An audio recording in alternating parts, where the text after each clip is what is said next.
Hello, Facebook. Hello, YouTube. Say hello in the comments so that I can actually see you and greet you properly because I don't ever see you guys unless you comment. So TikTok, I get to see people as they join. You guys, I don't. Yes, baby. Yeah, I gave you some on the counter. Do you still have some? Good morning, good morning, good morning, everybody. Say hello. Hello, Helen. Good morning, everyone. I'm still getting myself together as we start today. What's up, Masani? Hey, it's me. Hey, Nisi. Okay, well, get that and bring me the juice and I'll pray for you. What's up, Mimi? Good to see you, Danielle. Hey, Teacups. Hi, T, baby. Hello, Mel Gray. What's up, Pablo? Hello, Cam. What? Okay, you're gonna get me your thing, and I'll pour it for you. Good morning, Kimberly. Good to see you. Good morning, Cheryl. What's up, Tina Noel? Hey, Cam. Hey, Uka. Oh my gosh, it's going very fast. Farah, Dirty Bad Bloggers. Wanda. Hello, Blue Nevada. Thank you all for all the birthday wishes. I appreciate it. What's up? It's me. Hey, Deborah Richards. Good morning. I think I said good morning to Cheryl already. Hey, Sharon. Hello. Let's see if I can get folks up in here. Good morning, MG Brock. Good morning. Oh, I bet you I have this turned all the way down because, of course, I do. Good morning, folks. Good morning, DJ. What's up? We need the birthday song. What's up, T? I did not mean to do that. I don't know how that happened. It's not like I'm new to this. I'm so sorry. Happy birthday, though. Well, thank you. I appreciate it. No worries. I will drop you down. Okay, thank you. You're welcome. Mimi, get me your juice if you want me to pour it, baby. Good morning. Good morning, Sharon. Hey, Sage. What's up, Mandarific? Hey, Danielle. Yeah, today is my birthday. Today is, what's up, Beach Bum Wannabe? How are you? It is. So, oh, great. Dominic took my charger for my laptop. Appreciate it. Thank you, guys. Today's your daughter's birthday. Look at that. Hey, Nicole Bell. Thank you. I did have a good Mother's Day. What's up, Cheryl? Yeah, can y'all hold it down for a second while I go get my cord that my grandson took for the laptop? Because then I'm like, when I'm normally looking up stuff, yeah, it just kind of is what it is. Who's up here? Somebody come up here. Good. See, Stacy can hold me down. Thank you, Nicole Bell. Let me get this cord real quick. Stacy D, you got him. Hello, everybody. Happy Monday. I hope everybody had a great weekend. Hope all the mothers were spoiled, pampered, and got to do exactly and only what they wanted to do, whatever that looked like. Okay. I got it for you. And Danny's back. So I'll just take this time to reiterate the banner that is here for you.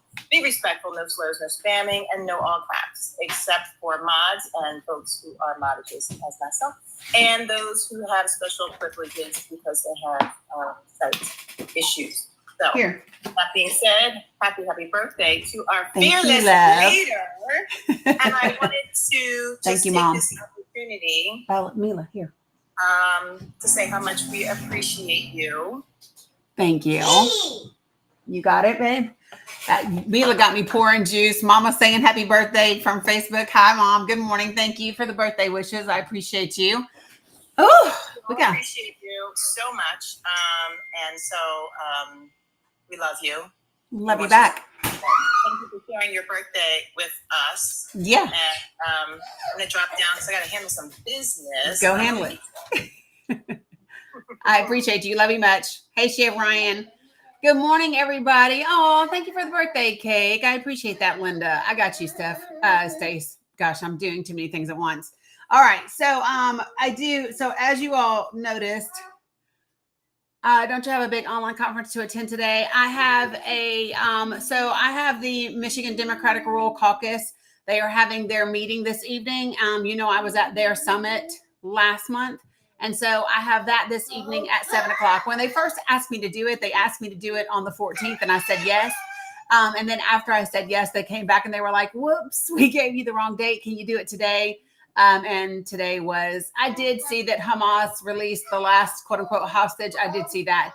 And so that's going to be tonight at 7:00. So good morning, Thomas Griffin. Good morning, Doug.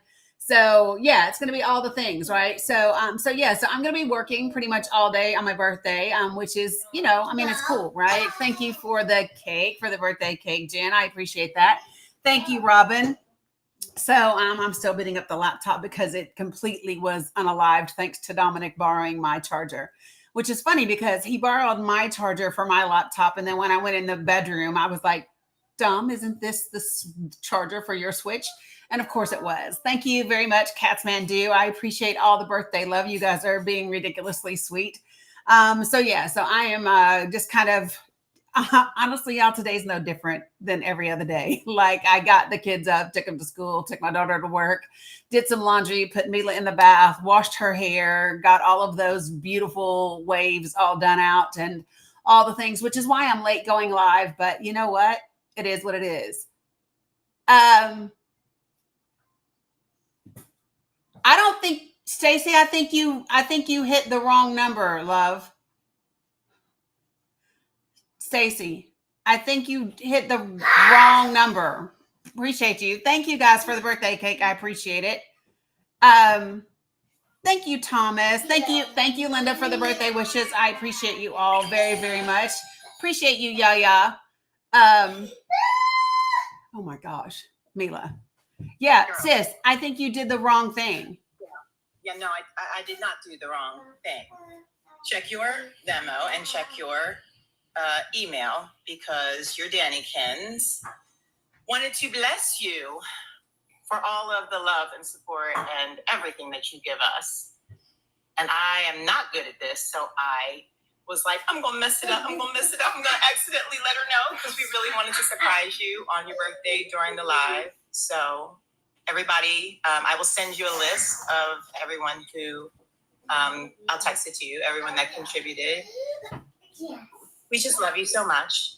And we know the sacrifice that you make, the sacrifices you make every day to bring the world the information that is needed and the tools necessary to disseminate that information as effectively as possible. We know that there's a personal cost to you, and we just want to pour back into you just a fraction of what you have given to us. So we love you. Happy birthday. Well, thank you.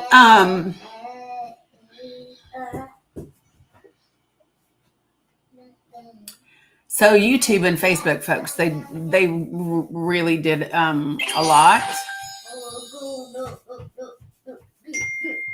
which is just crazy. I have to say your reaction was priceless. I'm not often speechless. Stacey, girl, I think you did the wrong. You hit the wrong. Yeah, you hit the wrong numbers. You hit the wrong numbers. No, that is absolutely the right number.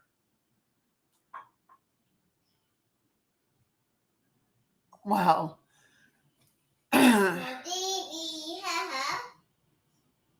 There is no price we could put on, no number we could assign. Given us, what you've given us individually, what you've given us in this community that we now have.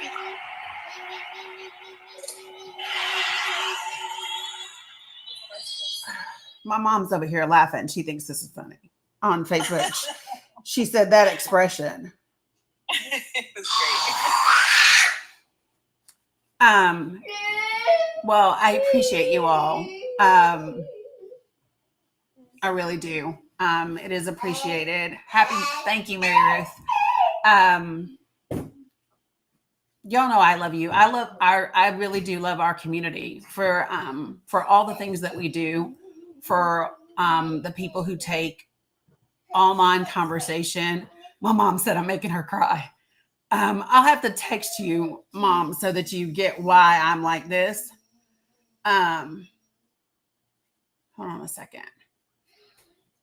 Give me 1 second, y'all.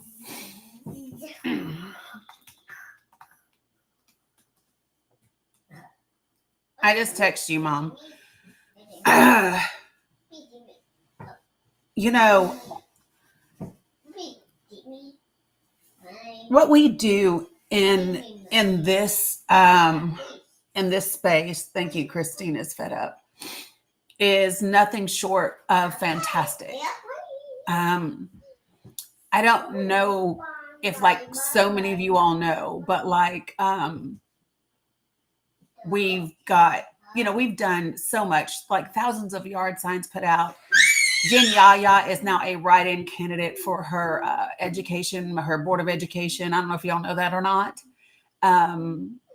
Cheryl is helping people with their education and 504s, and like all the people in here just have taken like this online community. And yeah, my mom sent you guys all kinds of love because I messaged her what you all did. And so good morning, Pamela. And so I am really, really like, you all make it worth doing. Like if all we did was get up and complain about the shit that's going on in the world, it would be much harder to get up and do this every day. But I am blessed with a really great group of subscribers and followers and people that that truly want to do the work, right? And so for that, I'm ridiculously grateful. I really am. So I appreciate you all. Oh, thanks, Teresa. Happy birthday. I appreciate you all. And I'm sorry for the ones who would have wanted to contribute, but I could not talk about it on Discord because Danny could see everything on Discord. So I had Phantom make a separate server. See how sneaky y'all are? Right. So I'm not super techie, y'all. And I was able to send out a bunch of invites, but I knew that there were people that we were missing. So I asked, folks to spread the word as best we could. So it was not intentional that was left out of this. And feel free to continue to bless our sister. Holy crap. But I just wanted you to know it was not intentional. Okay, Gadsden. I got to be able to get through this live.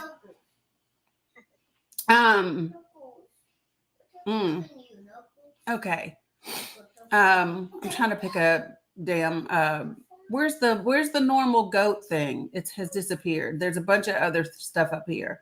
I'm going to try this one and see if it's here now.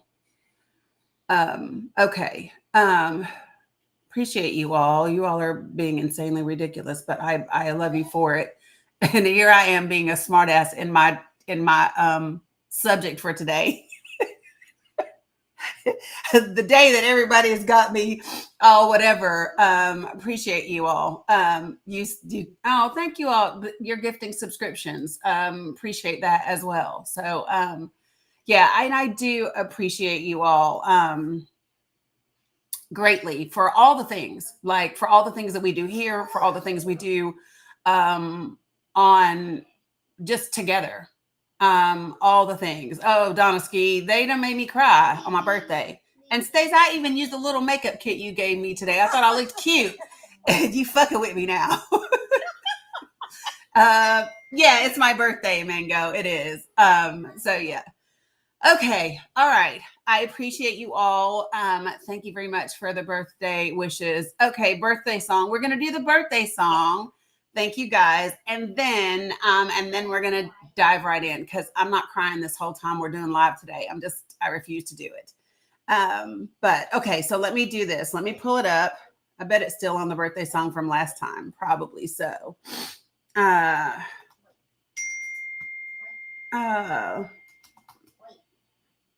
There it is. Okay, y'all ready for the birthday song? Mila, you gonna sing the birthday song? Yeah. Okay, come on, because it's Toothy's birthday. You ready? I heard it was somebody's birthday. Sing it, Mila. I heard it was somebody's birthday. Come on, girl. Do y'all know this? Today is your birthday. We gonna say it loud. Today is your birthday. I know you're so proud. Today is your birthday. We gonna turn it out.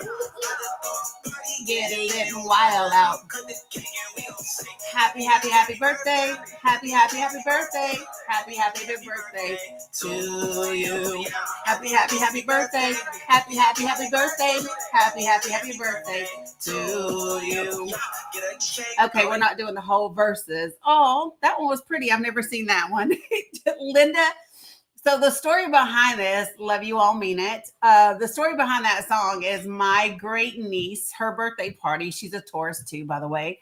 Her birthday party was, last year we were at this pool party and they played it. And I was like, that is the like dopest kid trap ass birthday song ever. And so, so we were doing the little dances and singing happy birthday. And so that's been the resident birthday song ever since. So I appreciate you all. So thank you very, very much. You're free to hang out, Stace, if you want. If you got business to tend to, I will drop you. No, the business was, I was like, oh crap, I can't do this and be on the phone. Here. Right. I was like, oh snap, and I'm not at my house in front of my computer. I was like, this is not. Mila, come here, look. I'm not executing this as smoothly as I wanted to, but look, it worked out. Come here for a second. Come here. Look, they were pretty gifts. Look at this. Wait, I got to take down the sign in the back just so y'all can see because I had to wash her hair. Y'all know how long this child's hair is? Turn around. Look at this braid. Wow. It's all the way down here at her butt. Tutu did this. Pretty, Mila. Look, Miss Stacy said it's pretty. What do you say? Miss Stacy said, Yeah. good job. Thank you. Look at the sparklers. Look. You see the pretty flowers? Yeah. Yeah. Are they pretty? It says love you. What? Look at that one. Mila. Cotton candy. Look. Get out your nose. Not she put her. Listen. Her looking like a mini me. Mm-hmm. Yeah, her and Bella. Quick, girl. All right. Miss Teresa said, whoops. All right. You ready? Get down, girl. I appreciate you all super, super much. Thank you very, very much. All right. Down, and I'll be around if you need a break. Just send out the bat signal. I will. Thank you very much. I appreciate you. Love you. Love you. All right. So, okay. So, thank you, y'all. Her hair is so gorgeous and wavy, but it gets tangled so easy. So if I got to go all the way through it, we got to wash it, get it all wet, do all the things. And so that is why I was late going live today. But thank you all very, very much for all of the birthday wishes, the likes, the shares, the gifts, the donations, all the things. I really do appreciate you all very much. I do. It's not often that I am at a loss for words. So y'all went above and beyond. So I appreciate that. All right. So I do want to talk about my sarcastic, it's not sarcastic. It is true, right? Yeah, I know, Terry. Thank you, Marky. So today's topic. So we're paying to bring immigrants here under a refugee status. Did you all know that this is a thing that's happening right now? How many of you all knew that this was a thing that's happening? It's real. They're about to arrive here. Oh, shit. Thank you. Amy reminded me to put the background back up. Sweet baby Jesus. Okay. So yeah. White South Africans. You are correct. So we are paying to bring white South Africans here under refugee status. So 49 have come. So they are going to arrive today. Thank you, Wawa. They are, Trump is saying that they are being discriminated against in South Africa. Sandy said, who had that heart? I can't gift it. Appreciate you, Camille. And so, yes. Hey, Rebecca Little Bird. And so the first 49 are going to arrive. Now, I wanted to say a couple of things about this. So there's a really good article on BBC about it and some other things. So I do want to talk about it. So here's what's happened. So you know that where are they landing? If I'm correct, they are landing in, hold on a second and I'll tell you. There's 49 of them, and they arrive in DC, Washington, DC later today. And well, they land in DC and then they will continue to Texas. So there are 49 of them, and they are expected to land later on in DC today, and then they will go. We chartered a plane to bring them here, and just a couple of things. So the claim is that they are being discriminated against. Yeah. So in other words, we kicked out a lot of brown people, right? We kicked out a lot of brown people. Only to turn around and bring in some white people, and those immigrants are okay. Now, I don't know what kind of background check these people went through. I don't know who checked to see any of their affiliations. I don't know. You know what I'm saying? Like all of the vetting process. Well, it's not random and bizarre. If you remember that, Elon Musk has claimed that white South Africans are undergoing all those things. Willie Shield, what's a lie exactly, sir? You said that's a lie. Tell me what you mean is a lie.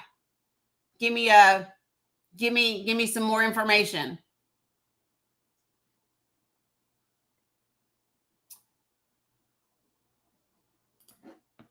Boy, so interesting when people chime in. Yeah, so Elon is a white South African, 100%. Well, so this has been in the works since then, but this is the first plane. This is the first plane that are arriving. This is the first plane that is arriving. So I just want people. So if you've got something you want to say, what's up, Sammy J? Yes. Good morning, Sammy J. Danny. Oh my God. Not you coming in hot. I'm trying. I'm so mad. Yeah, I knew they were coming. And I was already mad. First of all, look, they used Haitians, Nicaraguans, Cubans, all of that to campaign for Donald Trump, said that they wouldn't mess with their legal status. I know people like to say that he's only getting rid of illegal immigrants, which is a whole nother conversation. But he just this past week, I think it was Thursday, he was trying to revoke the legal status of 500,000 brown people. Yes. Legal status. People yes. not in trouble, people not committing crimes. Yes. And now you're going to bring these people over here, white South Africans, because they're being discriminated against. Oh, no. And then you want to bring them to Texas, which Texas is the one. Greg Abbott, are you kidding me? That is so anti-immigrant. But you're going to bring them to Texas because they're being discriminated against in South Africa? Yes. How did they get to South Africa, first of all? First of all, let's think of, historically speaking, well, maybe you should have left then, right? They like to tell us maybe we should leave, maybe they should have left. And then the reason I came up, because of what I wanted to say, I know I ended up ranting. Elon Musk, I don't know if people know this, but they're creating like a town or a city in South Texas right now. That's supposed to be like a corporate town. Do you know what I'm talking about? Mm-hmm. I'm speaking from memory, so you might have to Google what I'm saying. But like they're making like a corporate town that's going to be owned by Elon Musk, and like the people that voted on Texas just voted on this like last week, but it wasn't Texas. The people who voted on it were the like potential citizens. You know what I'm saying? Yeah. Basically, like Elon Musk employees voted to have their own little Muskville in South Texas, but the neighboring cities are like reasonably, like it's reasonably priced real estate in South Texas. It really is. And so what's going to happen is it's going to price out the people who have lived there for generations, first right. of all. But, and they didn't even get to have a say on it because it was only like the, what am I trying to say? Like the potential like Muskville citizens, like the, right. which are Elon Musk employees. Like it's supposed to be a town full of Elon Musk employees. You guys can look this up. Because I'm speaking from memory, like I said, so I could be saying it a little bit wrong, but I know what I'm saying is true. Right. And so imagine this. Now they're going to send them to Texas. I wonder where these people who were saved by Elon Musk are going to want to live. So now they're probably going to pay them low wages. Like it's a whole like nonsense. Listen, that is our future astronaut in the background. Yeah. No, this is not. This is. It is. This Cindy. was my ham. Okay. This guy. I gotta go outside. I gotta go. But you're good. I'm so mad. Just yeah. As you should be. Hey, Joshua. Okay, so let me tell you what it is. Sandy, it says that my goal is reset. It's the love you so much goal. And it says there's 183 out of 500 is what it says, but I can redo it. So let me tell you about what Sammy J is referring to. For those of you who do not know, there is a newly incorporated, it says gift not available. I don't know why they give me things that everybody else don't have yet. Jesus. Some people have it, obviously, but not everybody. So I'm going to go back to this one, which people have. It's the I'm So Hungry one. So here we go. Okay, so let me give you what this is. So Starbase is a newly incorporated Texas city that doubles as the headquarters for SpaceX, right? It is 1.5 square miles. That's it. 1.5 square mile municipality includes a rocket launch site, manufacturing facilities, and fewer than 300 SpaceX employees living in modest houses and Airstream trailers. That's what Sammy J is referring to that exists. Now, at the same time, thank you, Denise. So at the same time, remember that Elon Musk has put this huge AI factory in Memphis that everyone opposes.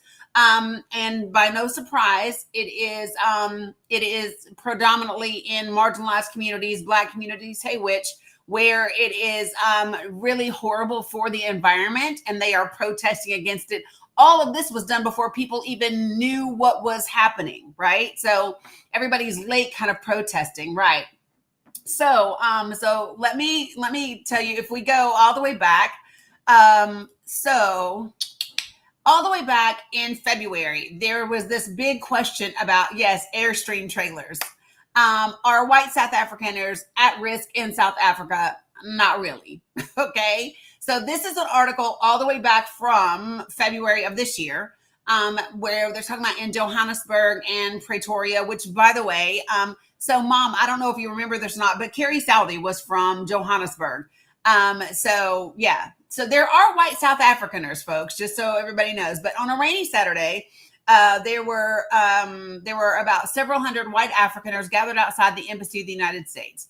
And they were saying things like, President Trump, and I'm quoting, President Trump and Elon Musk, please help the farmers chase away the African National Congress takeover of South Africa.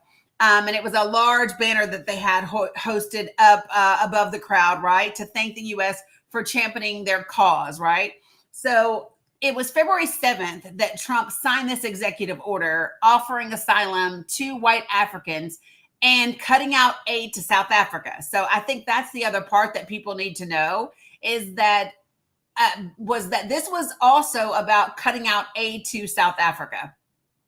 And they made it a decision after Pretoria signed a law allowing the government to expropriate land in the public interest under exceptional circumstances, and over the G-side case South Africa brought against Israel at the ICJ, which is the International Court of Justice. Okay, so listen, these folks are, they are descendants mainly of Dutch colonial settlers who formalized the segregationist system of apartheid in 1948, okay? And so under apartheid, YT people were legally able to seize land and resources from the majority Black population, who were largely referred to far off, they were just called segregated homelands or overcrowded, ill-equipped townships. So here's what happened. I don't know what it keeps saying me how to do this. It keeps saying your fans reminded you to complete the Use Fan Club sticker challenge and get rewards. Go to Fantastic Journey. I don't know what that means, but anyway, I'll look when we're done.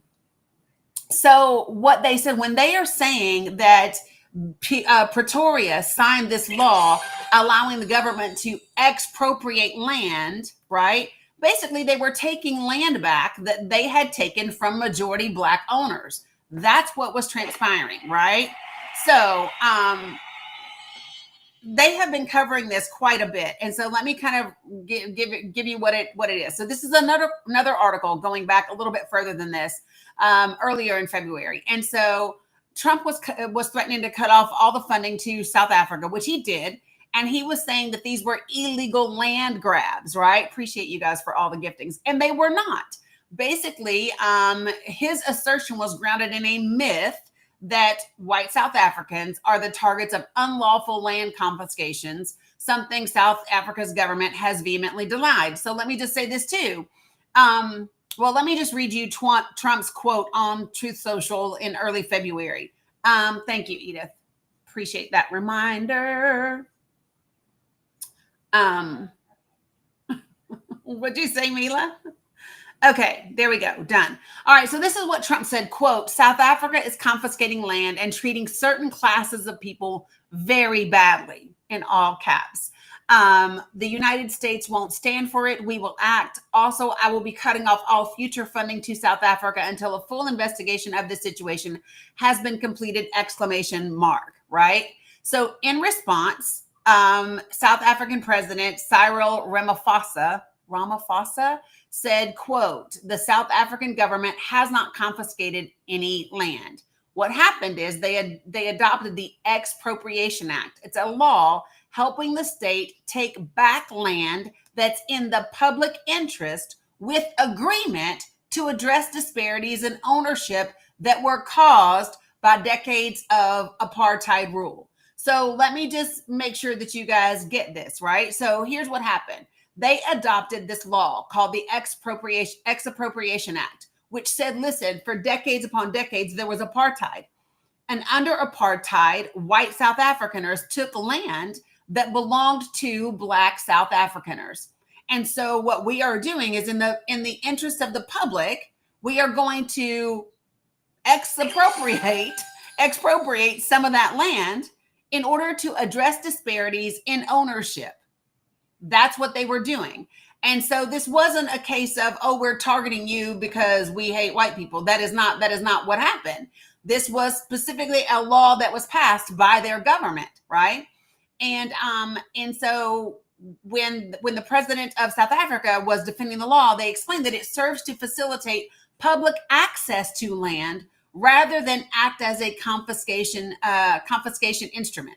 So they're bringing the land back, and that way other people can have access to it. But it's not confiscating. Now, let me just say this, in case we all don't realize, the United States of America has eminent domain. They come take land from people all the time when they deem it to be in the public interest.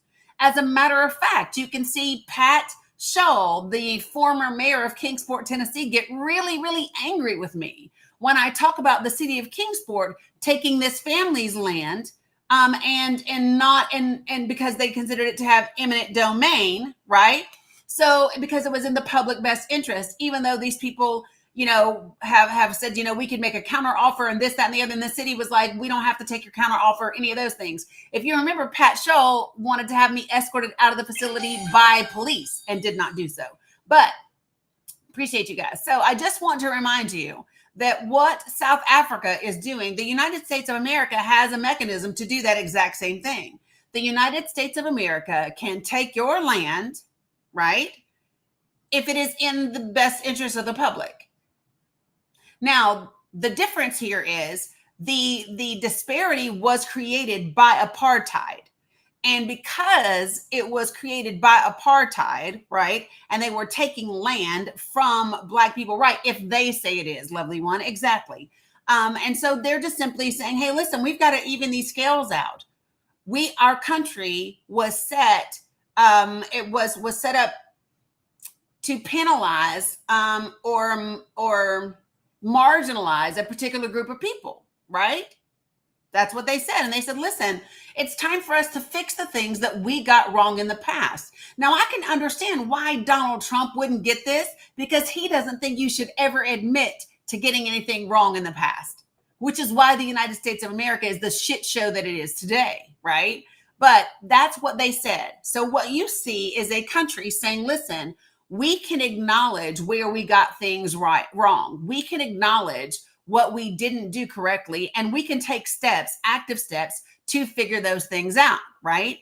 But what I think is funny is, so when people say to me that what's happening with immigration isn't racially based, racially motivated, I would say to you, if you did not get this, it could not be any clearer. When you round up a bunch of brown people and you send them to another country where they're not even from, when they're not criminals, when they've done nothing wrong, when you can stand outside of their court proceedings where they are legally supposed to be and round them up because they are brown and send them someone else. And then you offer refugee status and you pay to charter a damn plane to bring white people here. It cannot be any clearer than that.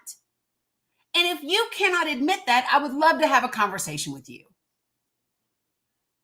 If there is something about that that isn't clear to you, if there is a way that you can still say this is not a racial issue, we need to have a conversation, because you are either really good at cognitive dissonance or you got a problem. You should see a doctor, several of the mental health professional kind, because that's a problem when you cannot see something that is clearly on the wall in front of you. Facts, not feelings. Exactly, Astrid.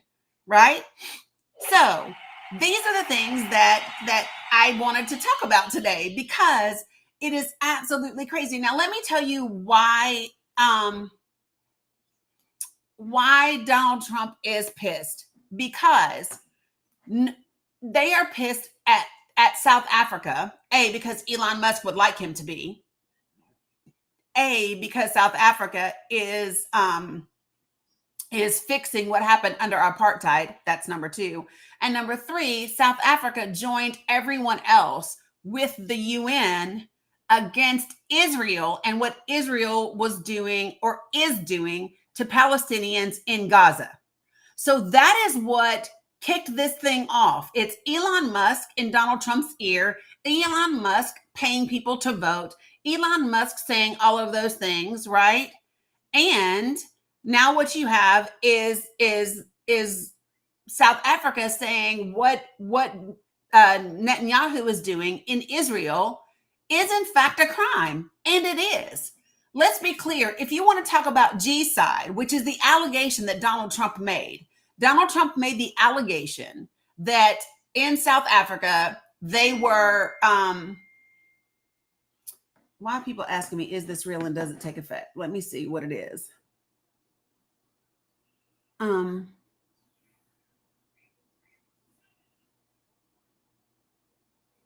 don't see it yet. I got to wait till it comes through. Okay, so let me say this to you all. So when South Africa chose to speak out against Netanyahu and what he is doing, that caused an issue. The EO is real, but not something he can achieve with an EO. Just sounds good. Oh my God. All right. So Donald Trump, in case you all don't know this, Donald Trump has signed an EO today saying that he's going to cut prescription prices by up to 80% so that it matches what is being paid abroad. You and I both know that it doesn't happen just like that, right? It doesn't happen like that. But he loves to sign an EO that makes it sound like he can do things that he can't do.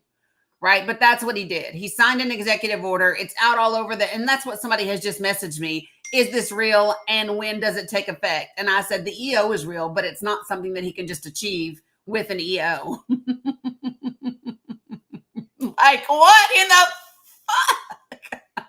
And so, yeah, just what, and then she said, it does sound good. I said, yeah, I know. And then she said, well, hey, a broken clock is right twice a day. Yes. EOs, executive orders, are not instant laws, people. Appreciate you, Rylene. And I think, right, and that's after he undid what Biden did with prices, right? Yeah, Dax, I think he is concerned about using Congress. But before I get there, let me finish this. Okay, so let me go back. Let me finish one thing before we get to another. And let me just so that everyone knows. Okay, can I stop? Can I pause for a second? Because I want to point something out to you so that everyone gets this, right? Listen. So on a day when Donald Trump, thank you, Julian, when Donald Trump has chartered a plane to bring 49 white South Africans here under refugee status, and that is going to look very racist. It's going to look for exactly like what it is. And people are going to talk about using money, using tax dollars to do this. So I think somebody should tell us, how much does it pay to charter a plane to bring 49 people from South Africa to here? How much does it pay? How much does it cost to do such a thing, right? And then, so what does he have to do? He has to put out something that sounds great to distract you from the shit he's doing. You all get that, right? This is the, oh, this will take over the media cycle, right? After what he paid El Salvador, right? This will take over the media cycle and everybody will be focused on this really good thing. But of course, it's not a thing that can just happen. Thank you, Michigan Mountaineer, right? So I think that this is what everybody has to start getting. Whenever you see him put out something, number one, can we have a reality check right now? Is there anybody watching this live, no matter what platform you're watching on, that believes that Big Pharma is going to cut prescription prices by 80%? Is there anybody that believes that's a real fucking thing?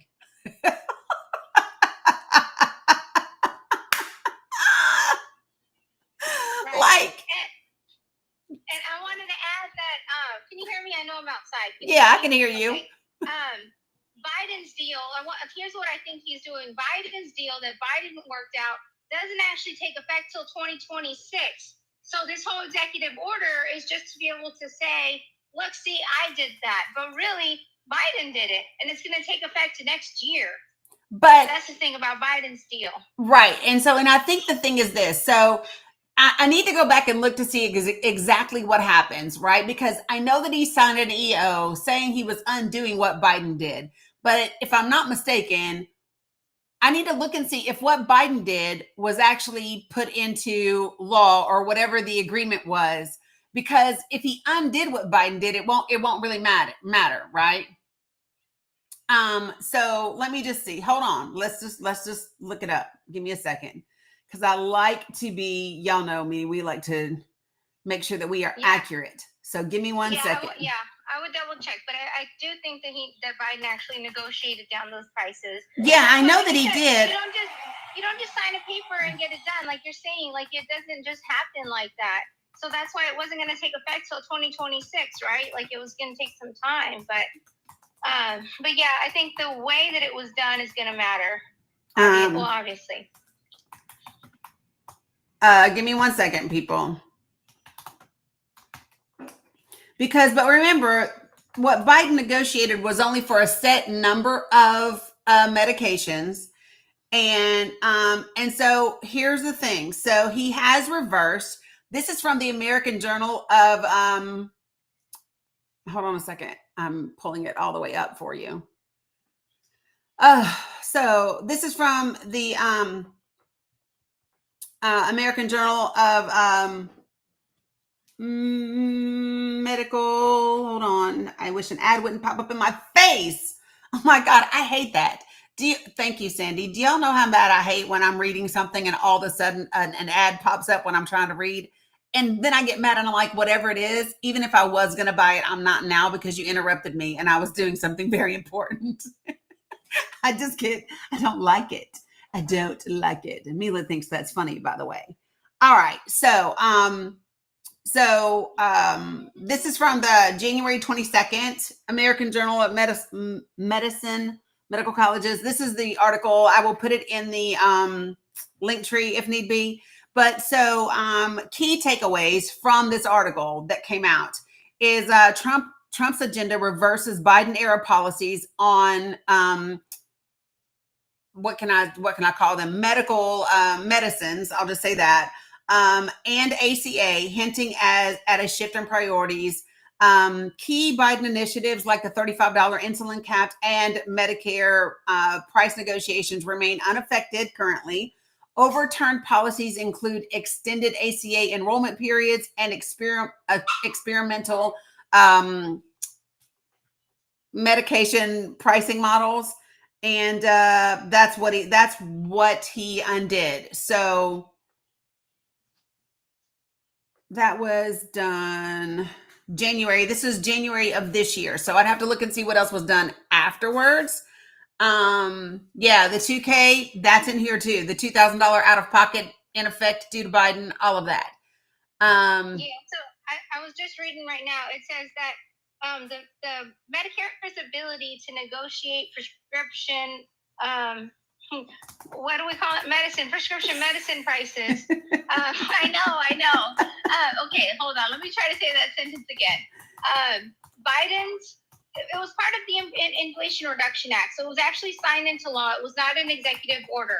Biden made that part of the Inflation Reduction Act for Medicare to be able to negotiate the prices of medicines so that people obviously pay a whole lot less money, but that's not taking effect until January 1, 2026.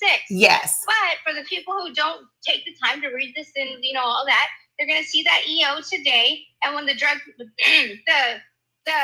Big Pharma, prices go, Big Pharma. Yeah. Yeah. When that goes down and that gets negotiated next year, they're going to go, oh, thank you, Donald Trump, because the sky is blue today and Donald Trump is president today. So it must be that Donald Trump did something. Oh, look, he signed this EO last year. Yeah. But that's not what actually happened. But that's how some people are going to get fooled into thinking he deserves that credit. Yes, 100%. And what people need to understand is an executive order effective in reducing those types of prices, big pharma prices? I would say no, because if that's the case, then this would not be an issue, period, right? It would not be an issue at all. Oh, so now he's saying in his press conference, he said that they could be reduced by 59 and 80, and I guess even 90%. He guesses even 90%. That's what he said at a damn press conference. I am just absolutely flabbergasted at the things that he says. He just has, and he gave them a 30-day deadline. I'm sorry. I'm sorry. Whenever I hear, can you just imagine? But and the thing is, people will say this is what he did. He did a thing and it's a thing, and it's just not true. He's like a middle schooler running for president. Like, ice cream for lunch, no homework. Yes. And we can all sleep in class. Like, yeah, it's like he just says whatever sounds good. It's ridiculous. And they eat it up. Yes. I just had somebody telling me how, like, oh, they're only deporting illegal immigrants and blah, blah, blah, without any understanding of what that means. And he actually undid some of the legal immigration statuses already. Correct. Like, that's my thing. If you can take away okay, do you know what I'm thinking of right now? Do you all remember when prior to the election? So for those of you all don't know, there's Mr. Global on TikTok. He actually owns a oil and gas company. Yeah, oil and gas company, and he is a recognized oil and gas expert internationally, right? And so prior to the election, people were coming on and they would say things like drill baby drill, drill baby drill. And so he did a video for all of the Trump folks, and he said, let me just explain the way this works. Okay, oil and gas companies are independent corporations that strive to make money. So guess when they drill? When it's profitable to drill. Guess when they don't drill? When it's not profitable to drill. And it doesn't matter who's in office. There's not a president anywhere that can tell these companies, these private companies, when to drill. And they're not going to drill if it's not profitable for those companies. And it is the same thing with Big Pharma. These are private corporations. Can you negotiate with them? Can you have conversations with them? Can you whatever? Sure you can. But his catchphrase is, that's not a thing. Right, it's not a thing. It is not, drill baby drill is not a thing. Signing an executive order cutting Big Pharma prices by 80%, Trump says he guesses even 90%, is not a thing. It's not a thing that really happens.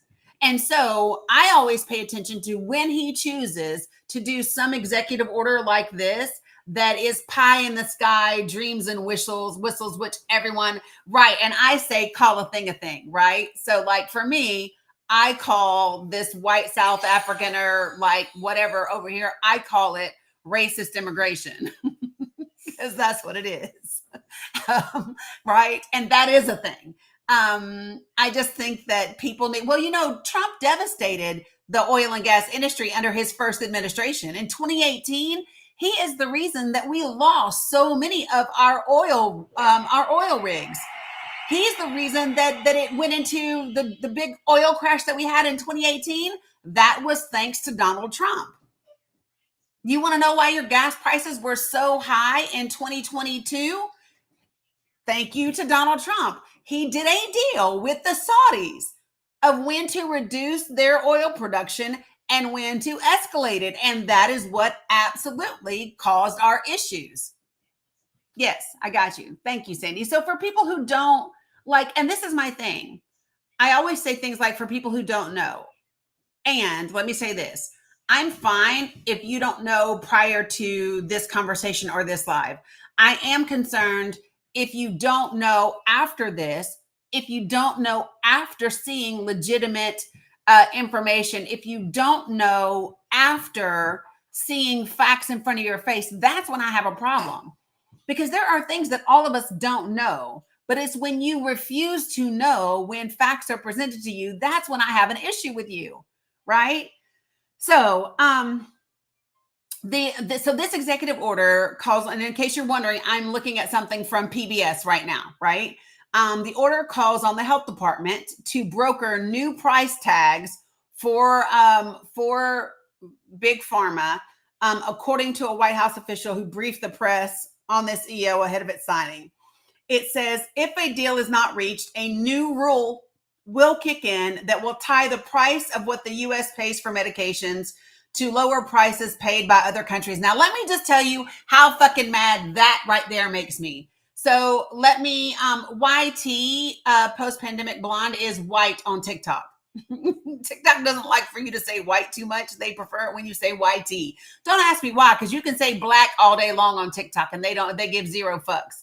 So I don't know, but I digress. So let me just say this to you all. I want you all to think back to 2019, and I want you to think back to, who is sending me things? I want you to think back. I'm just saying, yep, Sandy, we love TikTok, right? But let me just say this. Okay, so I want you to go all the way back to 2019 when Kamala Harris is standing in Iowa, Muscatine, Iowa. Do you all remember this? Do you all remember this? And because I played the entire video for you. So hold on, because y'all know I want it now. So hold on, Iowa. Oh, now I want to play the whole thing for you again. Iowa. Hold on, 2019. Kamala.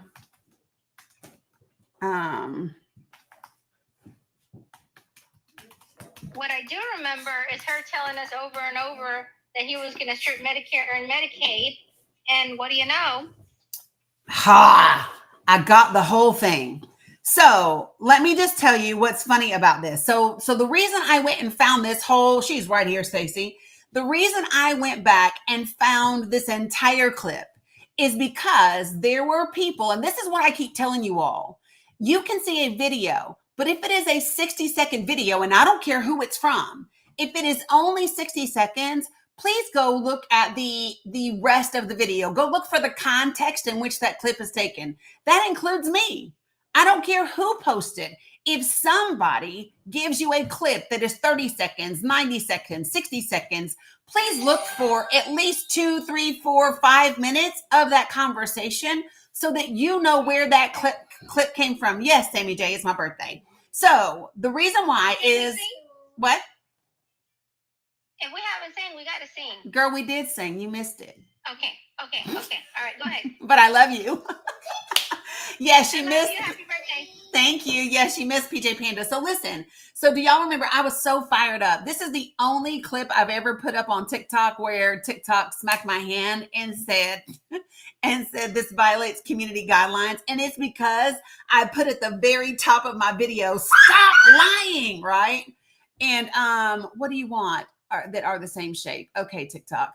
So, oh my God, same shape. That's the same shape. Thank you. Okay. So listen, thank you all for the birthday wishes. So the clip that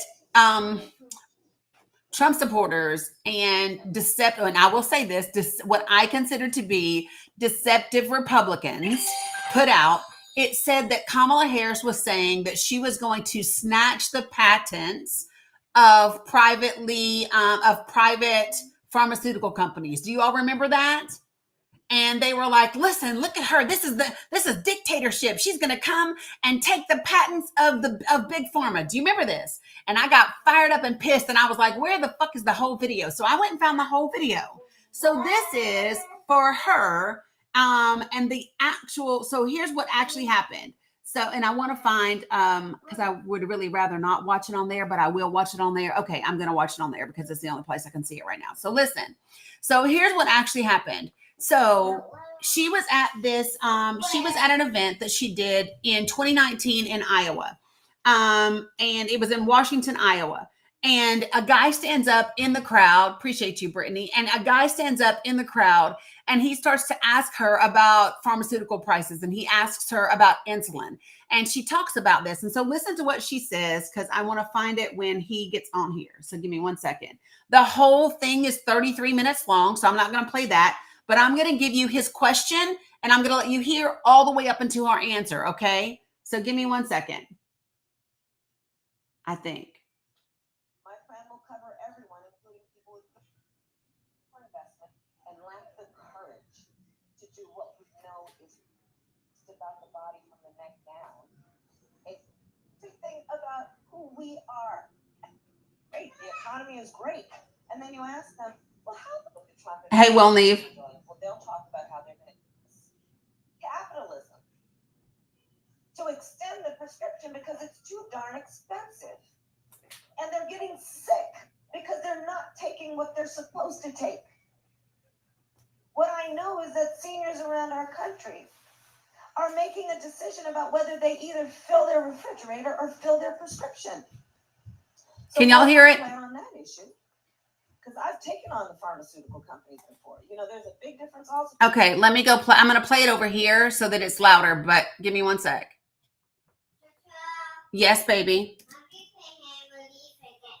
You what? My game's not working. Okay, I'll help you. Okay, mommy, She said, okay, come here, Tutu. Okay, can you give me 1 moment? Tutu is...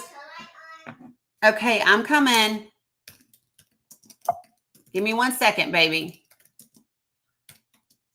Uh-oh.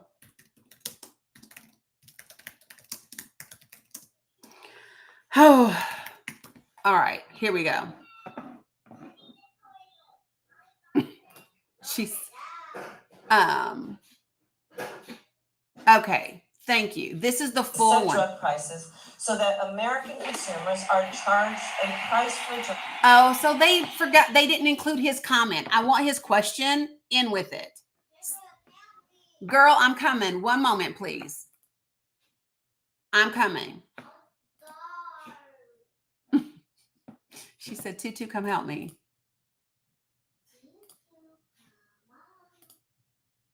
Where's the guy in? Oh, hold on. There is almost on every subject we can discuss. I have actually worked on it.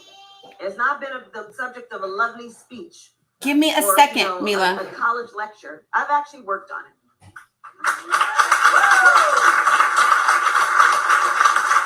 Can everybody hear it? Facebook and YouTube, can you hear it? I'm doing working families. 1 out of 4 diabetes patients cannot afford their insulin. Well, guess what? A vial of insulin in general in the United States costs about $300. You know how much it costs in Canada?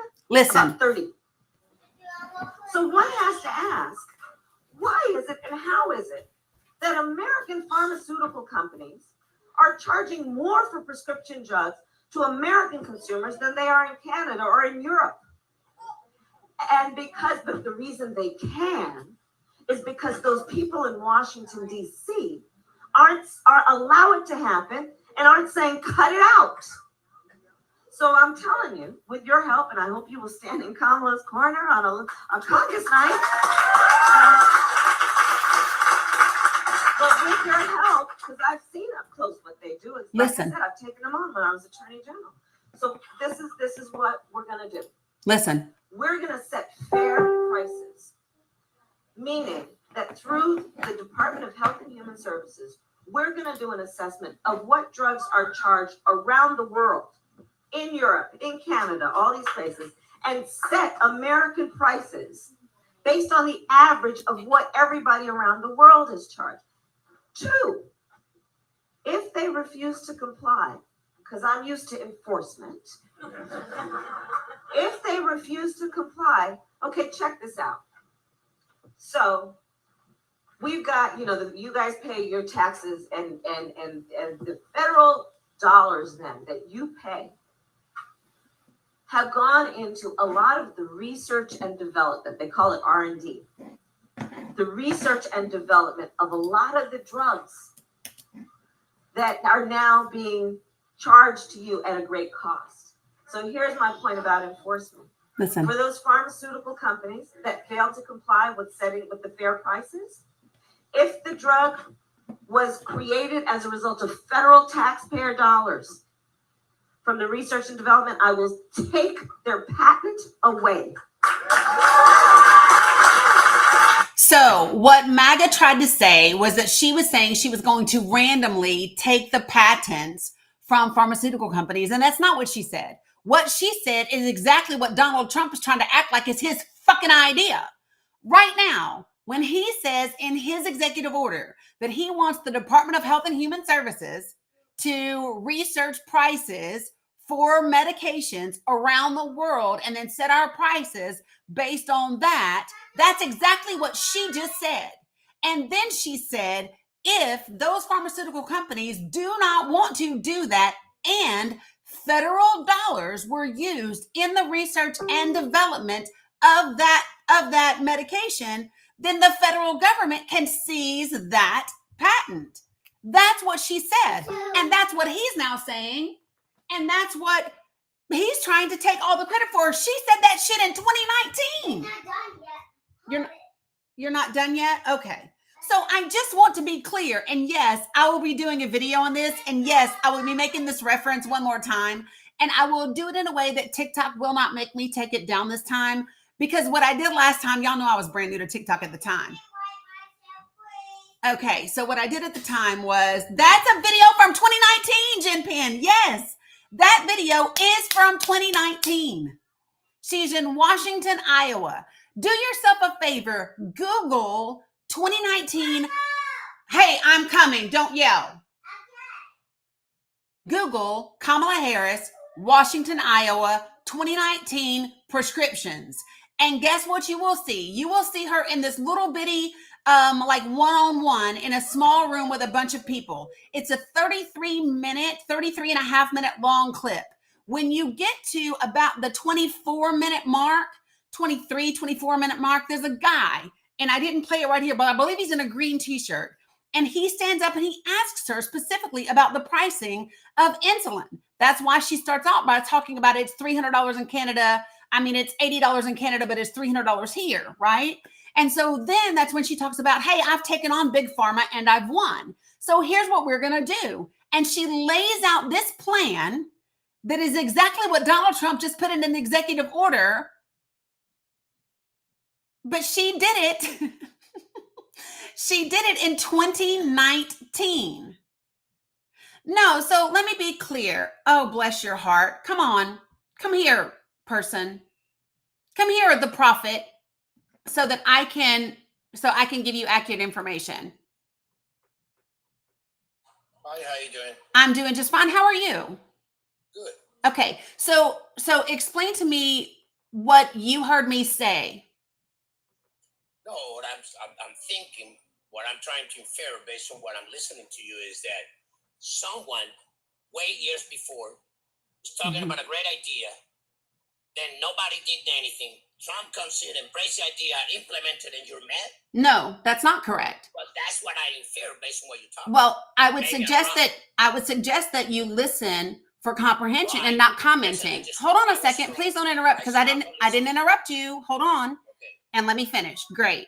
So it's great if you listen for comprehension and not for commenting, because when you listen to comment, then you're not hearing the entirety of what I said. So what I said is, number one, what he is saying in this executive order cannot be done the way that he has said it. So when he does an executive order that says he is going to cut pharmaceutical prices by 59 to 80, maybe even 90%, he said, that's not the way that it works. So the reason why Joe Biden was able to actually negotiate prices with Medicare is because it was put into law through the Inflation Reduction Act, right? So it's actually a law, not an executive order, that says Medicare can now negotiate those prices with Big Pharma. That is a law step that was taken that is permanent. It is a thing unless Congress goes and undoes it. So that's number one. You don't do an executive order and tell private corporations what to do with their prices. Now, what she said was, what we want to do is we will assess what other countries are paying for the same medications that we are paying for here in the United States. We will ask prescription companies, Big Pharma, to set an average, and that be what American citizens are paying. And then for those pharmaceutical companies who do not wish to do that through the Department of Health and Human Services, then if federal tax dollars were used in the research and development of that medication, right, then we can seize that patent as the federal government because your tax dollars were used in the creation of those products. If federal tax dollars were not used in the creation of a product, we cannot force Big Pharma to change their pricing at all. So the problem that I have, number one, is that Donald Trump is saying something that can't be done. He's putting it in an executive order, which misleads the people to something that, of course, can't be done. And number two, if he really wanted to unite the country, he would make reference to part of his plan, because what he goes on to say is if he's going to give them 30 days. That's what he said in his executive order. He's giving. What does unite the country have to do with all this that we're talking about? It has a lot to do with it. Right. And again, so here's what I'm saying, right? He said he's going to give Big Pharma 30 days to change their pricing. It's not going to happen. Big Pharma is not going to reduce their prices by 80 to 90%. Not now, not ever. I don't care if it's Donald Trump asking or Jesus Christ. It's not a thing that they're going to do, right? So now the second part of that, where he said, we're going to do this through the Department of Health and Human Services, and it's going to be whatever. Let me just say this. It's something that he could have done if he wanted to during his first administration, because that's when Kamala Harris was talking about it. How is he going to be able to do that in the federal administration where he was subjected to the barrage of lawsuit, barrage of indictment? Okay, so let me all of them were made out of let lies. me okay, so let me be clear. Let me be clear. Listen. No. That's not the way that it works. So here's the way that it works here. Now, I don't know what TikToks you're used to going into, where you scream at people and you tell them to listen, but that's not how we do things here. What we do here is we have a respectful conversation where I speak and then you're interrupting again. So listen, and because you keep interrupting, and the more you interrupt, the more you're not going to talk. I don't have a problem with you talking, but you're going to do it respectfully. That's it. That's the only thing that I require. Do you see that? It says be respectful, no slurs, no spamming, no all caps. You need to wait. The more you interrupt me, sir, the longer it's going to take. The more you interrupt, the longer it's going to take. So this is the thing, right?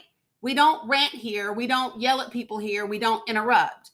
So as long as you can follow the guidelines, you are welcome to talk, okay? I don't know why you're screaming, right? You can take that down a notch because I don't know you and you don't know me, right? So we can have a respectful, fact-based conversation. If you can do that, you are free to unmute. Let me know whenever you're ready to listen to my point. I just said it. And for the record, my name is Danny, not Lady. Okay, my name is Agustin, by the way. Say it again. Your name is? Augustine. Okay. Yes. Well, what I'm trying to tell you is this. I don't understand your point because the guy is trying to do something. You are you're mad at the guy trying to do something to reduce the cost of medicine. See, it doesn't matter what he does. It doesn't matter what he does. The point is, we got to trash Donald Trump. And that's why you guys are losing the battle. Because let me tell you something, I didn't vote for Donald Trump. But I'm paying attention to what you guys are doing, the Democrats. And quite frankly, You're gonna stop yelling. You gotta stop yelling. Sammy J, just let him. I'll get it in a second. I got him, Sammy J. Go ahead. Sorry. Some people have a way to talk. Okay, that's my way of talking. I talk. I'm emotional. I'm a Latino. That's the way we talk. And on top of that, Cuban, loud. So I'm not gonna change who I am for you. What I'm trying to say is this: you guys are losing the battle because all of you guys are doing is fighting for who? For criminals. You're fighting Donald Trump. Donald Trump is trying to bring down the medicine. If Donald Trump does anything he does, and then you forgot that the FBI during the last tenure was engaged in an outrageous behavior, controlling the information that American people receive. They impose an Orwellian control system upon us, where they control what information we can have. And now you're going to come at me and try to convince me that Trump is bad after all the things that you guys have done to Donald Trump, lying in court, lying to the American people. Everything he does is wrong. Come on, lady. Okay, so again, my name is not Lady. Please don't refer to me that way. My name is Danny. Okay, thank you, Augustine. I appreciate it. So let me be clear. So there's a couple of things that you said that I want to address. Okay, so number one, this executive order does not attempt to lower prescription prices, because that's not how prescription prices get lowered. So when you understand that executive orders, please don't, no, hey, no, you are not going to interrupt me again. I let you ramble forever. Don't interrupt me. Act like you've got some damn home training. I'm being more than patient with you, but you are being disrespectful. And today is the day that it stops. Not with me. Shit. I'm going to address the things that you said because it is important. See, he left. I'm fine with that.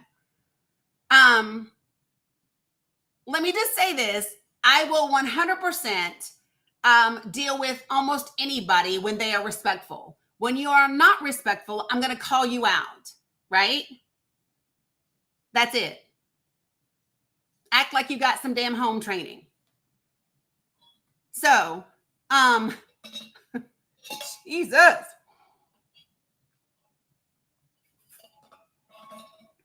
I don't usually yell at people. Okay. So let me just say this for all of my Latina folks who are listening, Latino, Hispanic, whatever category you fall into. What I'm not going to do is let him say that your heritage is the reason he talks and behaves the way he does, because it is not. I know plenty of Mexican, Puerto Rican, Guatemalan, El Salvadorian, all kinds of individuals. And that is not how they behave. Yeah, yes, they tend to be passionate, but so the fuck am I. And that's not the way. So there's a difference between passionate and disrespectful. And he was just disrespectful, period. Right? So again, I'm going to say this like very clearly. So a couple of things that he said that I want to address because facts matter, right?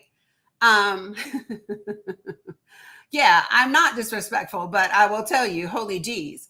So there are several things that I have an issue with when it comes to this executive order, because it is misleading to the public. That's the first reason that I have an issue with this executive order. Notice I didn't say I'm mad at Donald Trump. I said I have an issue with this executive order because it is misleading to the public. when you sit in the highest office of the land, you have a responsibility to ensure that what you do is done in integrity and that you present it in an accurate way to the public. That would be number one. Number two, this whole 30-day deadline with pharmaceutical companies. Let me just say this. If you all do not understand that we don't get to bully private corporations into doing what we want them to do, even if we don't like what they're doing, right? We don't get to do that, not in this world or any others. And that's the difference. That's why this is the United States of America, right? Number three, I think while you're busy trying to undo the things that Joe Biden did that were actually beneficial to the country and beneficial to people and written into law, right? Then you can't tell me that you're interested in doing something that's good for people when you are undoing things that were good for people, right? It just makes sense. And then lastly, oh, are we really going to do you today? If you're a real person, feel free to join. If you're not, you're going to be blocked. So if C Dread doesn't join the panel in the next 10 seconds, feel free to go ahead and block. And the reason why is I'm not doing BS, right?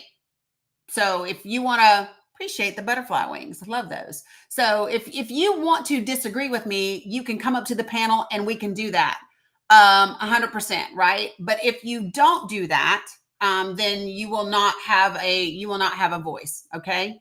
It's just that simple. If you can be respectful, then you can have a conversation with me.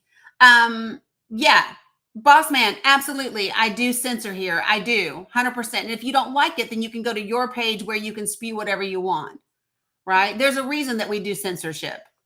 Absolutely. Yeah, 100%. So again, boss man, if you got something you want to say, please feel free to come on up and you can say it, right? All right. Define fascist for me. Define fascist for me, boss man.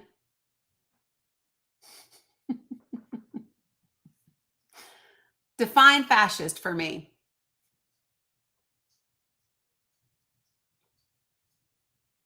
Okay, so because I want to, yeah, the gift was cute, wasn't it, Mandorific? So no, that's not fascism. When you think the only opinion that matters is yours, that's not fascism. Nope. I'll even give you time to Google it while I address the other things that were said. Okay. So here's the thing. This executive order is not doing that thing.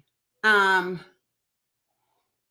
not what this is doing. Number two, if someone is actually interested in what's in the best interest of the country, and you're a leader, there's nothing wrong. I think it would go a long way if Donald Trump were to stand up and say, hey, listen, we want to be able to work with Big Pharma to reduce the price of medications. And the way that we're going to do that actually is something that even, Vice President Kamala Harris said back in 2019 when she was running for office. And I think it makes good sense. Like this is part of what we want to do. We also think it's a good idea to do right? And when you do that, what you do is you prove that it's not about partisan issues. And for me, medications for people should not be a partisan issue. This should be something that we should all agree on, right? Now, I'll tell you where it makes it difficult. What makes it difficult to put pressure on Big Pharma is when you're also taking shitloads of donations from Big Pharma for your campaign. It becomes very difficult, very difficult to demand anything of Big Pharma, especially reducing their prices by 80% and 90% when you are also taking buttloads of money from those individuals, right? Patriots, that's a lie. And again, I do censor misinformation. That is not accurate. Feel free to go look that up. That is not accurate. And you're not going to say that about Bernie Sanders. So if you continue to say misinformation, you'll get muted or booted from the live. So that's your one warning. That's your warning, Patriots. That's your warning. Okay? So make your choice. Choose wisely. That's the way that it works, okay? Good Lord. Mm. Oh. So, it is so let me be clear about the way that this works, right? Oh, so we just got trolls coming in here. Hi, Richard. Would you like to join me on the panel? I would love to have you join me on the panel. So let me be clear for people who aren't familiar with how you research campaign donations and campaign information. There's a difference between getting money directly from a company and that company's PAC, that political PAC, and getting donations from people employed by those companies. So, for example, if I were to go into anyone, whether it is Bernie, whether it is, appreciate that cash, or whether it is Biden or Trump or anybody, right? I could do that. Yeah, so don't entertain them, guys.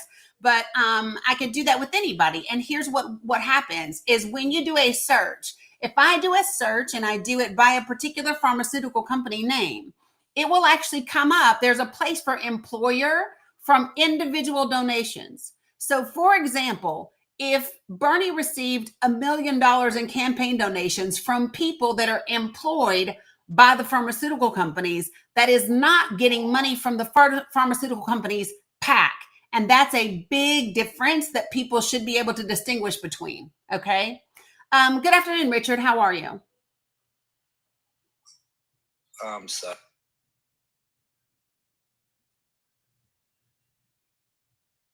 He probably got a call because he teacupped almost automatically as soon as I called for him. But it's important for you all to be able to understand that, so that when people when people say things like that, you have the actual information, right? Oh, so C-Red, come on. This is your second invitation. If you don't accept it this time, you'll be muted. So just saying. Yeah, no, he teacupped as soon as I called on his name. Yeah. So let me make sure that people understand the way that this works. And I know that it's hard, but when you look at the efficacy of a person in office, right, Titus? When you look at the efficacy of what's happening, okay. So whenever you are looking at probably not Stacy, but let me kind of give this to you, okay? So what we know is that the people that are in office know how to play with the stock market, right? We saw that with the tariffs and them being lifted, and then the tariffs announced and being lifted and all of that. And that is why we heard the video of Donald Trump bragging about the millions of dollars his friends made while they were making these announcements. And that's going to be the same thing that you see right now while China and the US are saying that they have suspended some of our most, highest high tariffs, right? Then you're going to see the market rally in response to that news the same way as we did previous. I think the thing to understand about that is that playing with the stock market for the benefit of millionaires isn't good for the American people. There's no stability in a market that is operated that way. And we want a market that is stable. We want an economy that is stable, right? Not an economy that is played with and manipulated by millionaires and billionaires, because that's currently what we have going on, right? So that's the part that's important. So Bill, you need to understand the difference between playing the market and people who have investments in the market. People who have 401ks that are largely represented by the market, right? Those things matter. 100%.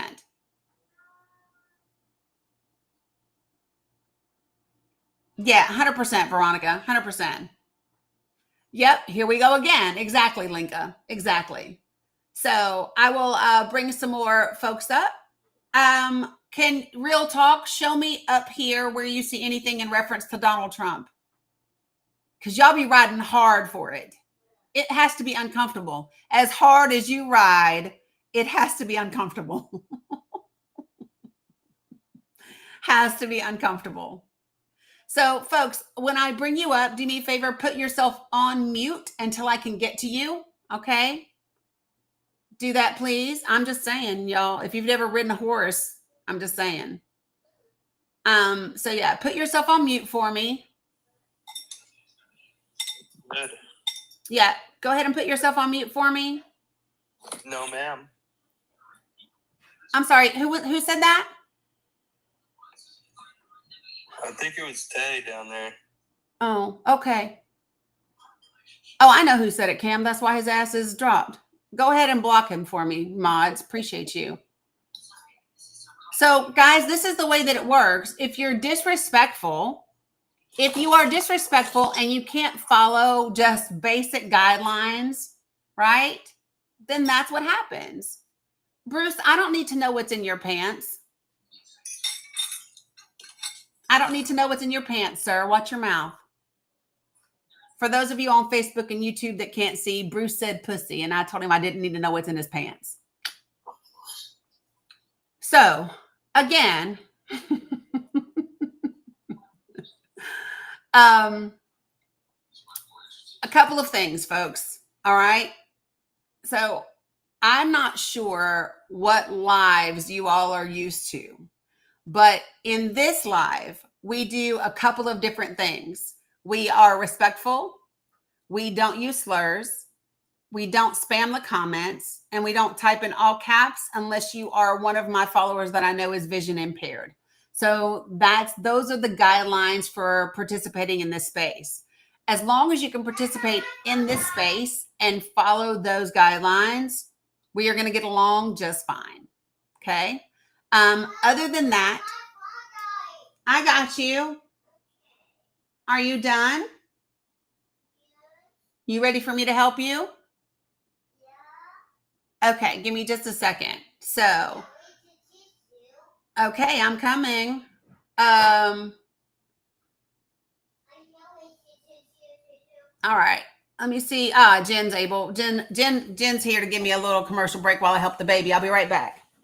Oh, Jen, it's been too long. Hi, Stacey. Yeah, I know. Hey, Sammy J. I know. It has been too long, and I'm sorry I missed the messages. So, again, if anybody doesn't know, it is Danny's birthday today. So let's do her all of the birthday things, right? Like, remember to send her your daily heart me. That's the orange or red heart to the right of her account name in the upper left-hand corner of your screen. Remember to do that every time you come into her live. And then keep your tapping going while she's gone. Okay, let's see. Where are we? We're at like a little bit, 212,000. Let's see if we can get to 225 by the time she gets back. If everybody slams that tapping finger, we can do it. All right, a couple other things you can do is you can help her achieve her gift goal. These are all things that help the TikTok algorithm and help push her content to the FYP. So that gift goal is like in the top center of your screen, right in front of her little yellow Danny logo. And again, you guys, if you don't have coins, it's okay. The tapping is clapping and the sharing is caring. And so the sharing part, we often forget because it's in the bottom right-hand corner of our screen. That's a little curved arrow. Don't forget to do that because that also is an important part of the algorithm. So even if you don't have somebody very specific that you can share it with, please tap that share arrow anyway, and then click the little icon that says copy link. That works just as well. Do it a couple times, here and there, sprinkled throughout the time that you're listening. Really appreciate that much. And, I don't know about you guys, but I multitask, right? So I'm working while I'm listening a lot of the time. And so what I have on my desk is this little auto schmapper. And I'm using that term because I don't think TikTok likes the real word, but I have an auto schmapper that helps me support the creators that I love, like Danny, while I'm also multitasking. So the TikTok shop does carry those, by the way, even though they don't necessarily, promote them. All right, a couple other things, you guys. If you want to contribute toward Danny and you want your hard-earned money to go to her directly, right behind her pretty head, there are her pay links. So there's the Venmo, the Danny-Cook-11, and there's also her Cash App, which is the Danny444. You can do those, and she, buys a lot of things that she does with her research for like a printer, toner, ink, and her paper and her highlighters and all of those things. And then also don't forget that she's got a wonderful link tree. It can be a little bit overwhelming when you first see it, but she's got good categories going on. And what I love about this is you can use that content for your research, for your conversations that you're having with people in your circles of influence, and then also for helping to push this content out further and further. So the other thing I want to mention is that Danny does do above and beyond subscriber content. So you don't just get the wonderful stickers that you see in the chat, but you also get things like movie screenings, book readings. You get trainings with certain levels of her membership. So don't forget to connect with her on her Discord. There's a number of ways you can do that. But if you have any questions, I'll leave it here. But if you have any questions, please look to see who are the moderators in the chat. They have a little person with a check mark icon to the right of their name. Follow them, please. And please thank them for all of the work they do today. In particular, seems like they're really, really working hard. And They so are. thank you to all the mods. They do this all the time, you guys. A lot of time they contribute to this, and they really make this a safe space, as well as the Discord. So connect with them. Ask them any questions if you want to connect with Danny further. They are here to help in any way. So thank you, everybody, and Danny, happy birthday! Thank you, Jen. Love Appreciate you. Yeah. I love you too. Love you guys. Thanks, guys. I'm going to go ahead and drop you down. I know Stace is working too. Give me 1 second. Okay. So as a reminder, love you back, mean it, witch. So listen, as a reminder, this Wednesday, we are having a workshop. It is good trouble training, right? So we are going to be talking about how to get into good trouble, how to do town halls, how to organize, how to effectively message.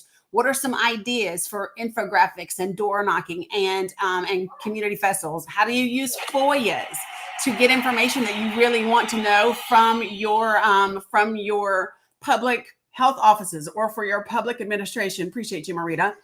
So all of those things are things that we're going to be talking about. It's this, thanks, Honey Graham. It is this Wednesday. So here's what you can do. So you go to my link tree. My link tree is in my bio on YouTube, on Facebook, on TikTok, all the places.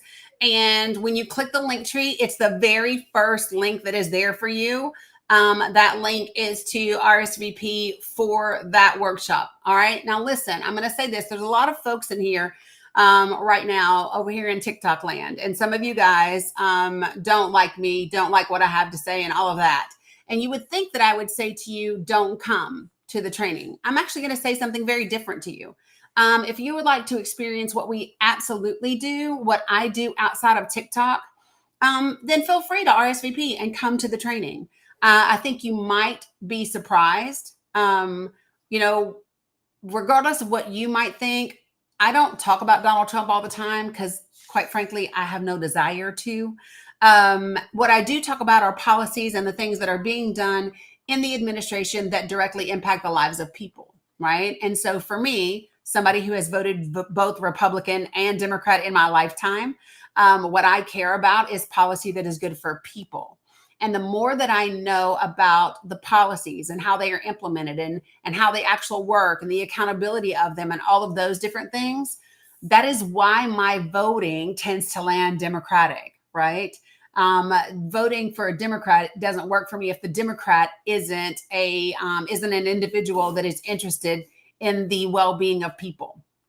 So what I have come to learn is that most of the policies that are good for people, that are good for people that are marginalized, that are good for people that are below the poverty level, that are good for people that are in, regular average paying jobs, most of the policies that are good for those people and their children are sponsored by Democratic representatives. And that is why I end up voting that way. Not because I quote unquote love Democrats. I really don't care about either political party. I think our system needs an overhaul.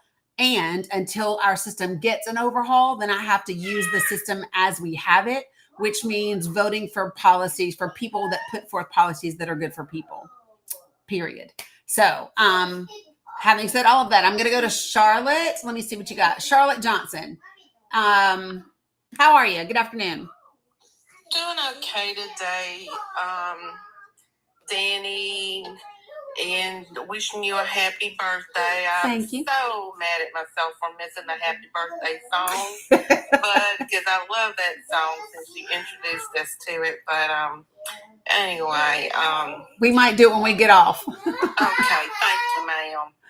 I want to just thank you for talking about the big pharma because I'm kind of worried a little bit about the Medicaid. I've got, I guess as y'all already know, I've got MS, and my neurologist retired on me, and so I was on a drug that he placed me on until my disability kicked in, and the company paid for it for me until my disability kicked in. So I didn't know. I'm thinking I'm paying, or I'm thinking that it's being paid for some kind of way, like all these other drugs. Because I've got Watch the D word on TikTok. Watch the D word on TikTok. Oh, what did I say? The DRUGS word. Oh no! Just say D-Rugs. Pharma. D-Rugs. The pharma that they got me on. Can I say that? Yeah. Okay, I'll say the pharma that they got me on, and so I didn't know how much it was until I got my statement back from United Healthcare. This pharma can cost anywhere from $7,000 to $8,000 per month. Plug it I up. was undone when I got that statement. I bet. I was like, well, thank God for Medicaid, because the kind of Medicaid I got, I ain't never heard of that kind. Most people I know that's on Medicaid got a Medicaid card and everything, and I'm sitting up here waiting on my Medicare card to come in the mail, and it never did. So I call the people and say, well, I never got my Medicaid card to show to the doctors. When I go in, they say, well, you're on a different kind of plan, some kind of QMB that changed to some kind of SL something. I don't know, but they had me on a certain Medicaid plan. And so now my new doctor wants to put me on another pharma, and so guess I'll be waiting to see how much that is. But yeah, pharma is making some kind of money on this, and I was like, why can't we get a cure? You know, and then just like a lot of my friends on the other apps I go on for MS, and they're saying, well, you know, that we probably could have a cure, because you see how fast they come up with a cure for the COVID because I was just diagnosed before we got into the quicker things with the COVID. And it's just that, you know, a lot of people just don't put the money and time into it. So, but yeah, thank you for talking about that for us this morning, Danny. Yeah, you are very welcome. It is something that we keep having to talk about because people need to know, and they need to know how it works and what we can or what we can't expect. And so I am back to QMB. I've got that. It pays for everything that Medicare doesn't. And so, yeah, I'm just saying, yeah, I'm happy to talk about it. I think, yeah. Hey, Paula T, please do not dispense medication directions here. Please do not tell people, number one, do not list medications by their names in the comments, please. TikTok will zing me for that. Number two, do not give medical advice on this TikTok. This is for educational purposes only. Do not give medical advice to anyone in this TikTok. Please do not. I mean, if you've got something you want to say to somebody, feel free to follow them, DM them, connect with them outside of this space. Okay. I just want to be clear about that, how we not living in this life. Okay. But yeah, no, you are very welcome, Charlotte. And we're going to continue to talk about it as I dig in a little bit more. So yeah, it's been a day. And Danny, thank you for saying that disclaimer too, because even as I was an LPN, and this MS thing, like people are saying, it is kind of hard to catch a hold on to, because I kept going through and I kept thinking, well, I just got off a 12-hour shift. I'm feeling bad. That's all it is. But you got to get that. You got to do some things to find out what's going on. And even as an LPN, we have got to redirect to our doctors. We can't never say, well, you got this or take this. We've got to tell them, well, whatever your doctor says. 100%. That's what you do. Yep, so, 100%. Yeah. So yeah, you know, I'm big on that.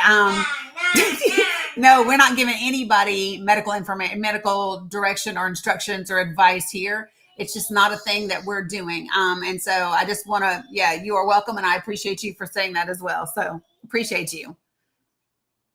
All right. Have a good one. I'm going to go ahead and drop you down. All right. So let me take a breather for just a second to level set. It seems that things have kind of leveled down a little bit, come down a bit. Thank you, Jory.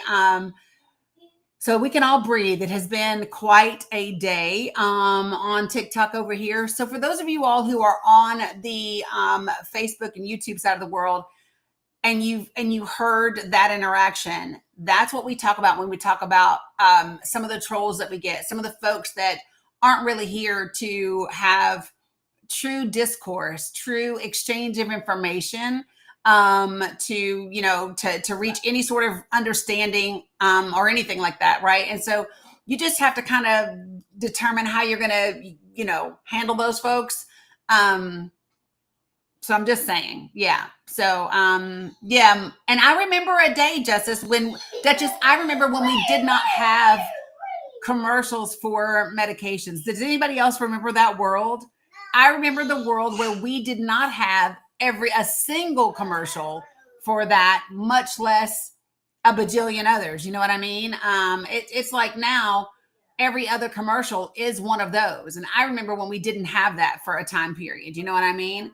So, I would love to go back to that time because I think it kept that industry a little bit more honest. Yes, Veronica said it's 1:30 and it's been quite a day, 100%. All right, so things that I was saying. Let me pull this back up. Okay, so I do want to go back. Ooh, we are circling all the way back. I do want to circle all the way back to for a couple of things around the YT South Africans that are arriving here today. Okay. It's so that we'll ask our doctors about them. That's why.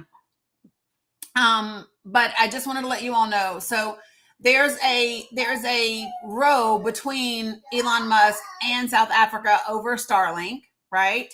And there's a great article where on the BBC, y'all know that there's, besides like PBS and NPR and sometimes the AP, I get most of if I'm checking news headlines and I want to dig into something, PBS, NPR, those types of guys, and I'm talking about for just facts. I also like BBC. I also like Al Jazeera as well. So just saying that, yes, they arrived today, Charlotte. The first group of 49 people arrive here today. They arrive in Washington, D.C., and then they are going to go from D.C. to Texas. We chartered a plane and brought them here. But BBC has a great article about, well, first of all, there's a great article from the end of February where it talks about the claims of white G-side are not real based on South African courts and all the other things and all the information that's come out. So listen, but then they also have another issue that is actually why Trump is pissed at South Africa. And this is worth sharing with you all. So this is coming from a BBC article. Okay. Right. Welcome them with cowboy hat. So let me just tell you. So, oh my Lord. Do I want to do, okay. Okay. So I love the fact they went and they interviewed and I'm probably going to mess up this name, but I'm going to, right. The courts denied G-side. Correct. The South African courts did. And that was in February. So let me give it to you. It says, legend has it that Bernard Shabunga's grandfather, Bobo, once speared down a lion that was terrorizing his community in Mpumalanga, a province in eastern South Africa. The story goes that the lion was so fearsome that even the white people who had pew-pews would run away when it roared. Quote, one day, my grandfather is said to have walked up the hill where the lion was roaring with his spear and shield, says Bernard. The lion charged him, but my grandfather speared him to unaliving and was made head man for his bravery. As a headman or traditional leader, Bobo owned cattle and land. Then one day in the mid-1950s, it was all taken away from him with no compensation under a law introduced in 1950 called the Group Areas Act. This stated that South Africa's apartheid government could choose certain areas to be used by a single race. In the early 1990s, democratic South Africa's new constitution allowed for land to be taken back from land taken from black farmers to be returned to them. But it did so with great care, and the setting up of new cross-community partnerships were encouraged. In this spirit, when Bernard, now 48, and his community decided, Mila, don't sing so loud, decided to reclaim their land, they agreed to work in partnership with the white farmers who had been working on the land. Quote, "We did not say we want the white folks to leave," says Bernard. "They are here. They are working with us. They are supporting us. We are saying that partnership is what's going to take this country forward," end quote.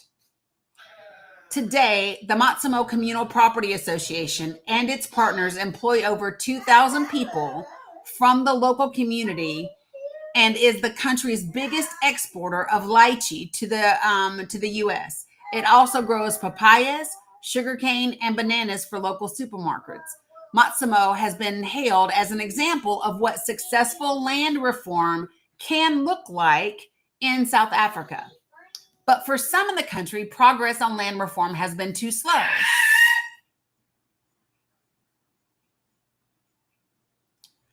In January, President Cyril Ramaphosa signed into law a bill that allows, in some circumstances, land to be seized by the state without compensation. Opponents argue it is a threat to the principle of private ownership, and among those opponents is Donald Trump. He has said the new bill was, quote unquote, hateful rhetoric. Yes, y'all saw the look, towards, quote unquote, racially disfavored landowners. This is what Donald Trump is saying about something happening in another country that we don't have anything to do with. But here we go. Mr. Trump said he would pause all aid to South Africa, which could be worth around $320 million, according to the U.S. Agency for International Development. Some worry he might eventually exclude South Africa from a trade agreement estimated by the Office of the U.S. Representatives to be worth $14.7 billion a year. By the way, $14 billion a year. So here's, I'm going to skip this part about this, but I want to get to this last part. What this is actually about, right, is about South Africa's position against Israel. And I hinted to that previously, but that's the actual issue. No, Blue Honey Pot, no. So here's what,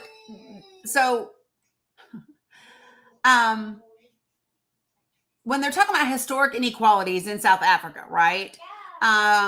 Professor Ruth Hall, who's from the Institute for Poverty, Land, and Agrarian Studies of the University of Western Cape, argues the issue of access to land in South Africa dates back to before the start of formal apartheid in 1948. And she says, if we think about the history of South Africa, this is what we can call a settler colony. It was a colony in which large numbers of European settlers over many centuries came and settled, displacing indigenous people.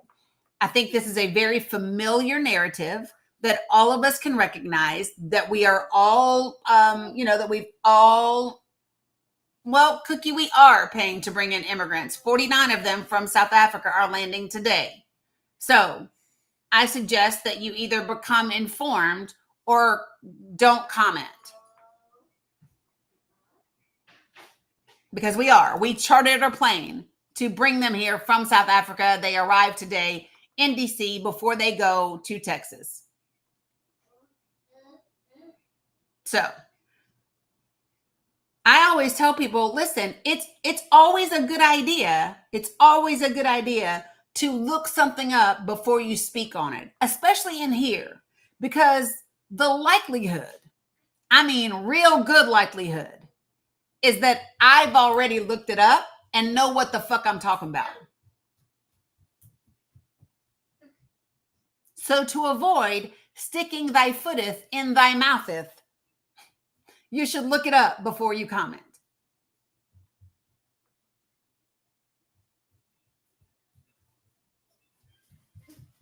So anyway, love y'all back. Jesus. Yeah, we don't play with misinformation around here. Good afternoon, Jerry Frost. So anyway, the bottom line is this, right? If people would like to, appreciate you, Gina. If people, I will put some of this. How about I do this? I will put some of this in the link tree for you so that you all can look up this information. But the reality is this: if we are going to spend thousands upon thousands upon thousands of dollars, hey Jeff, to round up brown people and ship them to places that they are not from, we are going to take away legal citizenship from brown people. Jen Penn, that's funny. And do all of that only to turn around and pay for a chartered plane to bring white South Africans here. This is not a guessing. This is not a maybe this is something. This is, you must call a thing a thing. You must call a thing a thing. The immigration tactics of the Trump administration are being used, right, to foster racist agendas and racist policies in this country. Period. When you want to get rid of brown people and you only want to bring white people, that is a systemic racial system. So let's just be clear. And this is what we mean by systemic racism. When you have the power to use a system like the government and government money for the advantage of your particular people, while being a disadvantage to another group, another race of people, that is systemic racism. When you use a system like the federal government to displace brown people, right, and bring white people here, no, they have not. The lies you tell. The lies you tell. It specifically says white South Africans. What part of that do you not understand?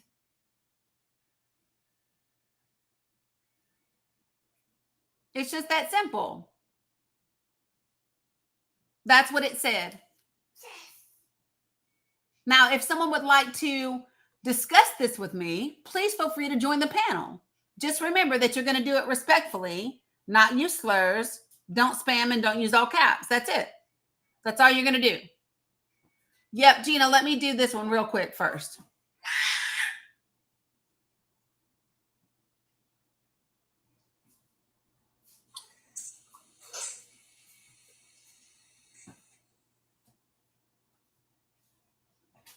I'm still waiting for you to connect. Who that, me? I'm connected, right? Yeah, no, not you. The first person that I brought up. The person who said nobody said that. Where are you? I don't know. I can't see her. I can't see her. I can't see your name. Lemur Kitty. Lemur Kitty. Yeah, Moel, you can feel free to request as well. All right, Rob, go ahead.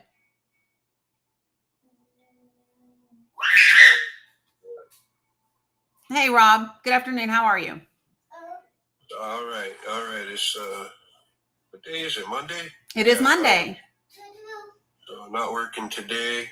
So we're paying to bring immigrants here on a new refugee status. Oh wait, they're YT. Yeah. What does that mean? Can you explain? I mean, I'm missing something about that. So what it means is that today, the very first group of white South Africans are coming here under refugee status on a chartered plane that the United States is bringing them over here on because Donald Trump gave them refugee status. That's what it means. What law did he use to enforce that? He doesn't have to use a law. Well, he can't make laws. No, but you don't need a law to charter a plane and bring them here. The same way. They would have to follow immigration law, and funds would have to be appropriated. Well, that sounds good if that's the way that things were working, but they're not. Funds have not been appropriated to deport Venezuelans to El Salvador. Funds have not been appropriated to do a lot of the things that have been done, right? He's not following law. That's the point.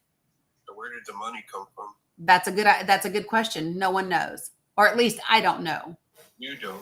No, what I would say is that the American people don't know, and I'm sure that Doge knows, and I'm not even sure if Congress knows, to be honest.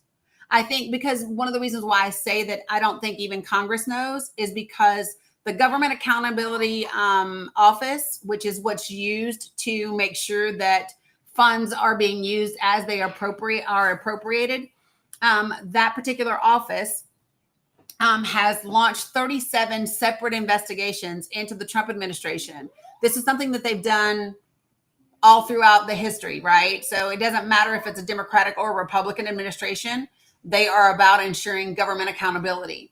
And so the Government Accountability Office has been complaining because the Trump administration has not been giving them the information that they have requested like they are supposed to.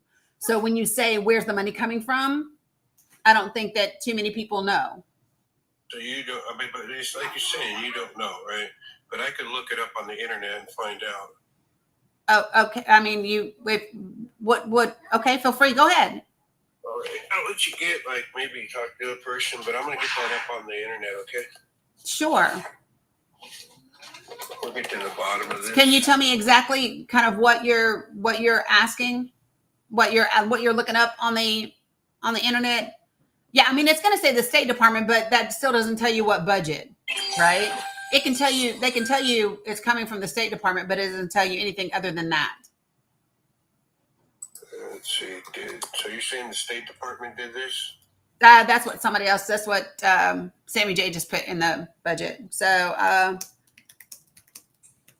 White South Africans to America. They already brought them? Yep, they arrived today. It says that specifically that it was the State Department that paid for the chartering of a flight that transported them here. Okay, the State Department paid for it. Where do they get their money? The State Department has a budget, right? Now, what bucket that money came out of, I don't know. But who appropriates their budget? Who appropriates the funds to the State Department? Well, Congress is the one who approves the budget, right? But in terms of it's our dollars. That's the point. So Congress already approved of this? No, Congress did not approve it. Congress approved the State Department's budget, but Congress did not approve the State Department using the budget for this. How do you know? Because it wasn't something that Congress voted on. The same way that Congress did not vote on this, the same way that because the budget that Congress is using right now was passed before this administration came into office. Okay. And so let's throw in an executive order. Well, can I ask, does it matter what bucket it came from? You want to know what the bucket? No, I'm asking you, does it matter? Why does it matter? I'm just wondering if it was legal or not. No, it's not legal.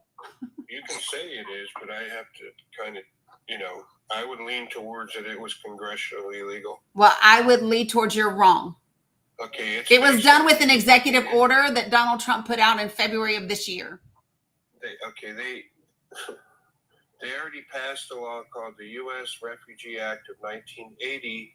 This established a legal framework for admitting refugees into the United States. Except that they have to meet certain standards of what refugee means. The white South Africans that are being brought here do not meet refugee status, not under that law, nor do they meet refugee status by the UN. They don't meet refugee status for that law. How do you know that? Because I actually already looked it up. I know, so then you could give me the reason why they don't qualify. Well, you see what the status is. What does the law say the requirement is for refugee status? All I have to do is find out what discredited them from the refugee program. So, what are the requirements? What are the requirements of the 1980 Refugee Act? What are the requirements for refugee status? So they are. Let's see, 49 of them. It is a subject of significant debate. Because it means that you think it's one way. I think. No, that's not what it means. It's debatable. No, that's not what it means. Yeah, you still want to call it fact, even though it's because it is a fact. It is a fact. Just because, so let me be clear, Rob, let me be clear. Just because people want to debate it doesn't mean that it's not a fact. People can debate me whether or not the sky is blue, but it's a fact. The sky is blue. Matter of fact, it's a fact that the ground is wet because it was raining. So the point is this, right? There are specific classifications that individuals must meet to be considered refugees, right? That there are specific things that are outlined in the law. Okay, those standards. Administration asserted that the Afrikaners face racial discrimination in South Africa, citing policies such as affirmative action and land reform as evidence of persecution. And guess what? Every court has upheld that that's not what's happening. And international organizations have also upheld that that's not what's happening. Which court? Oh my God, I just told you.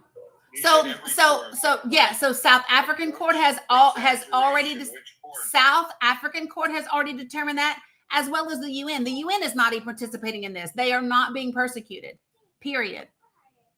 So the South African court is denying that it's persecuting. It's not the court that would be persecuting them. It's not the court that would be persecuting them. This from all of the oppressive countries. No, as a matter of fact, you would not. Yes, we would. Like North Korea.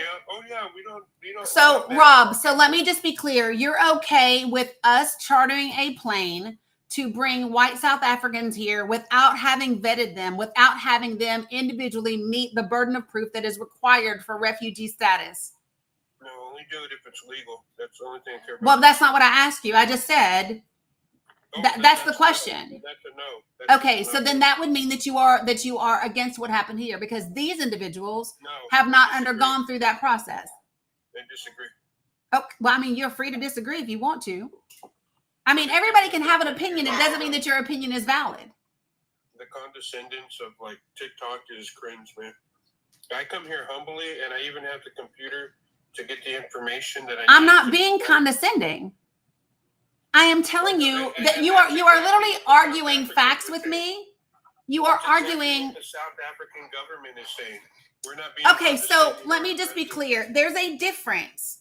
Okay, so let me just be clear. There's a difference between South African court and the South African government. The same way that there's a difference between the United States court and the United States government. The court does not always agree with the government, right? We have seen that here in the United States of America. So the court, when it goes through a case, it judges the evidence and it issues a finding. Now, what's interesting is that it's not only the South African court that has said this thing. It is also the UN that has said this thing. It is multiple agencies. It is multiple organizations that have said this thing, right? So here's what I will do. When I see multiple credible agencies, right, and court systems saying the same thing, and the only people that I hear saying something different are Donald Trump and Elon Musk, I am going to believe the courts, the UN, and the other human rights organizations that have investigated this claim. Does Donald Trump have the power to do it? What do you mean? He had the power to charter this plane, right? He had the congressional power. No. This did not go through Congress. This did not. Again, this didn't go through Congress. The same way the deportation of. It did not. No, it did not. No, it did not. Understand what an executive order is? I do know what an executive order is. It doesn't have shit to do with Congress. Yes, it does. No, it It has doesn't. everything to do with No, it Congress. doesn't. Tell me how an executive order, Do you know why? Rob, Because it was could you Congress- tell it was me, Congress that gave them. Rob, can you that's tell the me, Constitution that gave them Rob, that power. Rob, can you tell me what an executive order, how does an executive order go through the current Congress? It doesn't matter what I say. You're going to say wrong at the end of my sentence. No, I'm only going to say wrong when you're wrong. So far, you've just been wrong. This is why you lost, you fucking sufferable hag. Oh, so now you're reduced to name calling with Yes, your humble because- self. Because I don't throw shade. I just insult. You throw Oh, shade. you just insult? You throw shade. I insult. I don't throw You shade. like I call a thing a passive-aggressive. thing. Now, you know You're what's sad? passive-aggressive You know and what's sad? What is so sad is Don't that be you sad, came baby. here Don't cry. pretending Don't to cry, be baby. all humble and whatever, and then you want to brag. Let me just be clear. It's not a good thing to brag on insulting people. It just shows you to be trivial and childish. Like, it really is. It's just trivial and childish. Your fucking voice is childish and petulant, dude. Aww. You're smirking. The awe that you do. Your Yeah. characteristic nature Oh, does that is upset so you, great, Rob? we don't need it in power. You don't like my awe? You mean Is you're it offensive to disingenuous you? awe? You mean you're Is disingenuous awe? it offensive to you? It's fake, yeah. Fake Well, I don't shit. think that Fake anybody people thought are my offensive awe to was me. real. Fake people offend I my don't think sense that of I don't humor. think that my You're awe fake, was you're meant to fake, be you're fake, genuine. You're fake. You are fake, dude. Okay. And now you Do don't you even feel know okay the now? Do you feel truth. better? Speechless now and shit, Do you dude. feel better? Feel better about No. what? Now you're just being patronizing. No, definitely not. You're- Rob, I you would are not a never real patronize person. you. You are not a real person. I would never patronize you. You're right. I'm a cartoon. I'm not a real person. I'm a cartoon. I'm a figment of your imagination. You're crashing out now, dude, on the inside. I am a figment of your imagination. See, here it comes, man. All you got to do is get people to show their true colors. I You're so know. busy. You throw so much shade and like fucking snarky comments and shit, snide comments, right? I know. Look at you. Look at. I can't possibly be doing that. I'm not a real person. Do you own a mirror? Do you look like a kid that got I caught with do. the fingers in a cookie jar, dude? Really? How does a you're kid like with their sitting there fingers in the like, cookie jar look? I didn't do nothing. You okay, Rob? Like, how long did you spend? Are you plucking okay? your fucking eyebrows, dude. He is. You okay, How Rob? long did you spend plucking your eyebrows? Oh, are you jealous? They do look cute though. So you do pluck your eyebrows? No, actually I didn't. Oh, well, maybe you should. Well, I don't know. I didn't do them for you. You did So it let's for just me. see. Let's see how far you're going to go, Rob. So let me see. So first you started with name calling. Now you want to attack how I look. Is there any other insecure thing that you would like to show? Shit, because you were talking shit and now you want to. No, I never talk shit. I am you guys. Here's the deal, Rob. I gave you an opportunity. And what I said is the only time that I say wrong is when you're wrong. That's it. And that's what you're upset about, right? The little wrinkle in your fucking. Yeah. So that's what you're mad about. The desperation. Can in your what life. is that a Buddha in your profile picture? That's a fucking bong, dude.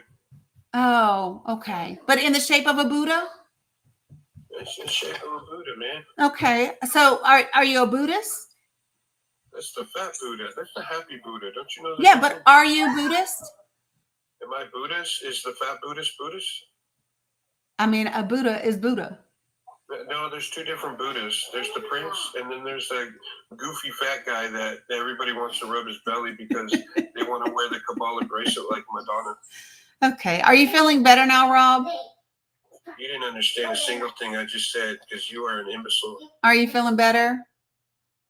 Feeling better. I want to make sure that you leave on a good note. Are you doing okay? I know. That's passive aggressive, fake fucking compassion is truly cringe. You virtue signal into everything. You literally trip over your own wokeness. You call yourselves woke. Why would an enlightened person call himself woke? I'm mean, you ugly as fuck, dude. You're like technically fugly. And you like you come up here and try to look at other people's ugliness. Just bless it. You're having a hard time, aren't you? Reason. You're just upset because I'm more. You're having a hard time, aren't you, Rob? No, you're having a hard time coming up. You're having a hard time coming up with fucking comebacks, you dumb hag. Oh, he got flagged. He got flagged, so TikTok said to remove him. So here's the thing that I will say, right? Folks, I don't worry about people like that at all, like in any way, shape, or form. It would be different if that individual had any role in my life at all. He does not, right? He does not. And those are the people that, so when I'm thinking about the people that, so you all may ask, why did he stay up here for so long? Because I want people to see what some individuals are like, right? I want you all to see what some individuals are like when they are challenged with facts, right? I'm not worried about this individual at all. I won't be thinking about Rob's ass when I'm off this TikTok. I can promise you. But so if somebody hadn't flagged him, my next comment for him would have been, Rob, who hurt you? That would have been next. It's Rob, who hurt you? Because, just saying. But that's what they tend to do, right? It's call you names first, then it's attack how you looked, then it's the whatever, right? I'm just saying. So facts tend to upset them, and that's okay. So before I bring some more folks up here, let me go ahead and go to Gina. How you doing, fellow veteran?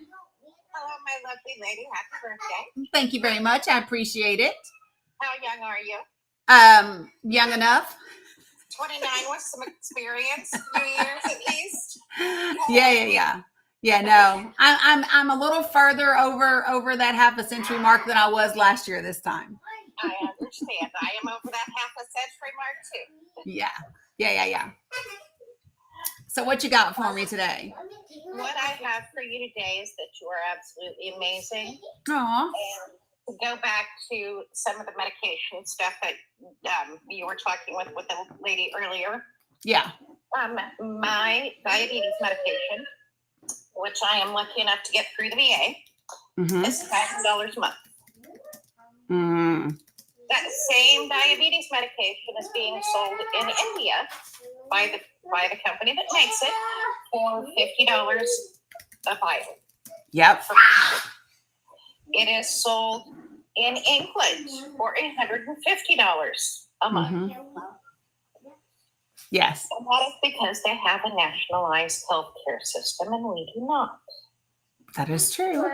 100%. And that's what people really need to get. And that's the whole thing that Kamala Harris was talking about in 2019. It is the very thing that she was discussing in 2019 and about the ways to go after that and try to fix it. Yeah, Margaret, we're back on track. We're good. So yeah, For people like him, I don't know if you noticed, but I did pull that handy dandy news story up off of PBS. I did notice that.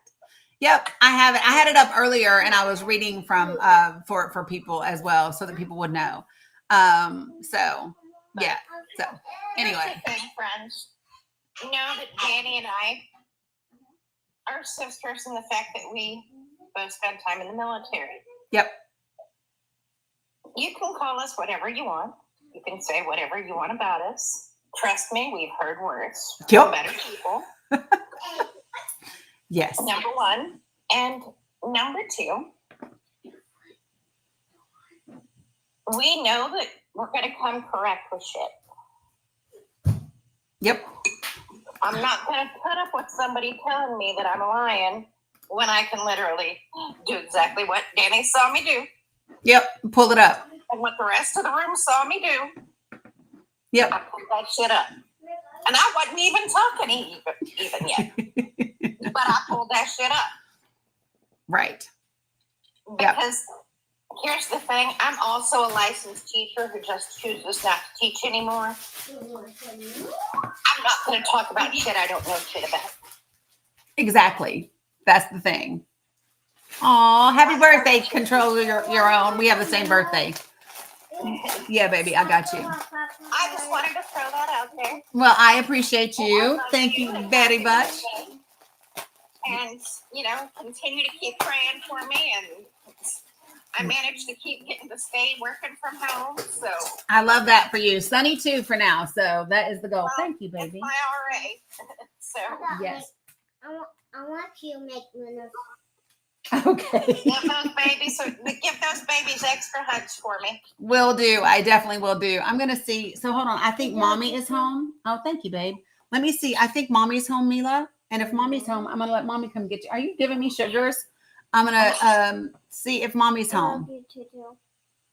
Right. So, oh, I love you too. Okay. Here. Come here. Mommy, You good? and tonight. Yeah, I think she is. Aww.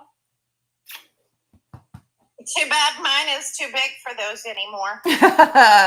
2 of mine are. Yeah, that's what she's saying, cats. All right. Hop down and I'll get you in just a second, okay? Because I think Dom and Bella are about to come in too. Okay. So, you know, and I'm just going to say this. Guess whose baby is now going to be a college student in the fall Oh, wow. at 17? Good Lord. Well, tell her I said, go ahead and rock it out. I love that for her. Love that, love that, love that for her. Graduation's on the 23rd. Beautiful. Yeah. So I'm going through a graduation of my own with Dominic. He is going to be, believe it or not, a middle schooler. So yes, caregiver 64. I'm referring to the white South Africans that are arriving today, this afternoon. Yes. So congratulations, Gina. Appreciate it. Yes. Thank you. I'm super happy and super proud of her. Yeah. Good. As you should be. She's starting at NWAC, which is in the local community college, for a year, and then she's going to go to U of A the year after. Love that. And all thanks to the fact that her daddy and I are both 100% service connected, she's going for free. Love that for her. Love that for her. Yay. All right. Well, I appreciate you, sis. I'm going to drop you down so I can get to some of these other folks, but I appreciate you very much. Thank you, babe. Thank you. All right. Bye-bye. Okay. So let me just, a couple of other things for people who are wanting to know. So the way that refugee admissions programs work, immigration law, I'm going to give you a couple of things. So this, I think, is interesting because guess what it specifically says? It says under United States law, a refugee is someone who, number 1, is located outside of the United States. Number 2, is of special humanitarian concern to the United States. 3, demonstrates that they were persecuted or fear persecution due to race, religion, nationality, political opinion, or membership in a particular social group, is not firmly resettled in another country, and last is admissible to the United States. And then it specifically says this: a refugee does not include anyone who ordered, incited, assisted, or otherwise participated in the persecution of any person on account of race, religion, nationality, membership in a particular social group, or political opinion. So I would wonder if these particular white South Africans meet these guidelines, because it would appear not, especially if their families are the families that participated in apartheid, and that's how they got their land to speak of. So if you got your land and because you participated in apartheid, then I think that means that you do not qualify for refugee status according to law. Right. And I know that not all farmers and farms were taken away. I'm aware, right? We read that earlier, but I just wanted to outline for Rob and anybody else, right? What it actually says. and it actually says that they have to determine the individual's credibility.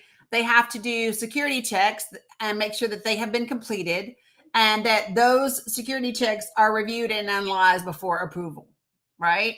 So, yeah. So, I mean, this is a part that I think would be interesting. I wonder if you could FOIA the names of the individuals that came here on a chartered plane paid for by tax dollars.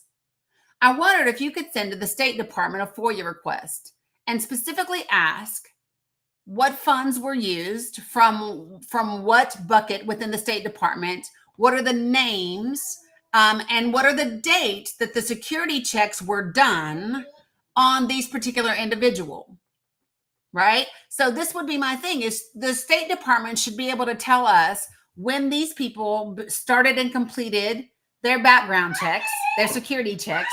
They should be able to tell us if these individuals participated in apartheid, support apartheid, believe in apartheid, right? They should be able to tell us all of those things, because that's what the law says, right? And then we should ask how white South Africans are of special humanitarian concern to the United States. Because I think that if anyone might meet this, I mean, I just wonder. Oh, okay. Come on, Sammy J. Everybody else that I'm bringing up, do me a favor, put yourself on mute until I can get to you, please. Go ahead, Sammy J. I'm reading up on this on pbs.org, right? Yep. And this is an article from like March-ish, and so essentially Trump was already talking about this a couple months ago, and I think a lot of us know that. Yep. But some of what he said is he feels like they're being discriminated against, and so I'm reading that they're considered quote unquote and economically disadvantaged in that country, and so that's why that Trump's administration wants to bring them over here. So my first comment on that, I gotta say, is how can you understand in another country that some people are being economically disadvantaged by their government, but you can't see that here? But that's not a requirement for refugee status. And that's true too. So you're right. So then that's another thing, right? But here's what the interesting part. So supposedly they're economically disadvantaged. Here's the deal: white South Africans make up about 7% of the population, but hold more than 60% of the land. Corporate management, more than 60% of the top corporate management jobs. Yes. Black South Africans, who represent more than 80% of the population, fill only about 17% of those jobs. Correct. So who is actually disadvantaged there, first of all? Right. And because, apartheid ended 30 years ago, but as we know in our country, it takes a while to, we have our level set, actually, right? Like you don't just recover overnight from something like that. So it's been over 30 years, but they still hold all the money essentially. Right. And the other thing I wanted to share, what was it? Oh, that's the main thing for now. That's the main thing. Yes. So that's the thing.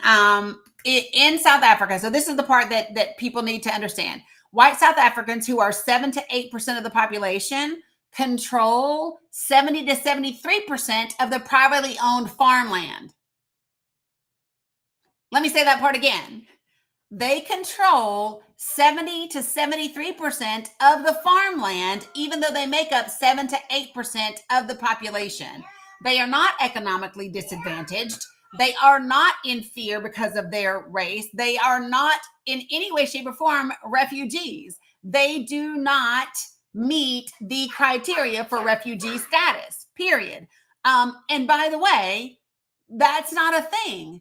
People are not allowed to come here and seek asylum, refugee status, or temporary protected status. Any of those statuses are not available because you are economically disadvantaged. That is not part of the requirement, period. So just so we're clear. And the other thing that I wanted to mention that I'm reading right here, and I think we know this, that when Trump came into office, he immediately ended all refugee programs. And there were people who had gone through a years-long process, already had flights booked, appointments, and everything Yes. on their calendar, and everything got shut off in a heartbeat. And that's gone to court a couple of times. At first, they said, no, you got to let people in. And then they said, okay, you just have to appears court. Hold on. Conditionally approved before Trump's executive order must be let in, but that his administration can stop approving entries for new refugees. Yes. So there are other countries that, and we have this conversation all the time, right? There are people that are living in danger and they do try to come here. Trump decided from the beginning of his administration, he was not okay with that. Yes. So why is he suddenly okay with it? And why do some people want to say it's not racism? Yeah. So, and for people that don't get this, right? So he wanted to end the temporary protected status that covered almost 500,000 Venezuelans. He's now asking the Supreme Court to help do that, right? So it's very simple, folks. The bottom line is this has nothing to do with Congress. Congress doesn't have anything to do with immigration. Congress doesn't have anything to do with, except for the laws of it. But this doesn't go through Congress. This goes through the court system. That's it. Immigration is a court system issue, right? And so that's what it's about. Just so that everybody understands. So then, because there's a whole article about Donald Trump terminating the legal pathways that we have for people to be here. I see it just like you all see it regularly, of people who are showing up for their actual immigration court hearings. They are adhering to law. They are doing exactly what they are supposed to be doing, right? And ICE is meeting them in the parking lot and getting them, right? And taking them and detaining them. So I think that people need to just be it has to have someone bring it to court, Marcia. So there has to be a court case where someone goes to court and challenges these white South Africans that are being brought here. So that's what has to happen. Yeah, there are children in court by themselves. That happened, I believe, in New York. I'm not sure, but I think so. That's where it happened. But absolutely, that's a thing as well. Yeah, and then the other thing I would say, and so this might upset some people, but I'm going to say it anyway. Our Of course you are. and you might even disagree with me, Danny, and that's okay. But the other thing that I think is interesting, because this happened under the Biden administration. Whenever Russia invaded Ukraine, there were a lot of people we brought over here in a moment's time, right? All of a sudden, we were able to bring refugees over here because they were in danger. And I agree that they were in danger. And I agree that they should have been brought over here. But what was crazy to me was that I think many of them actually came through the Mexican border.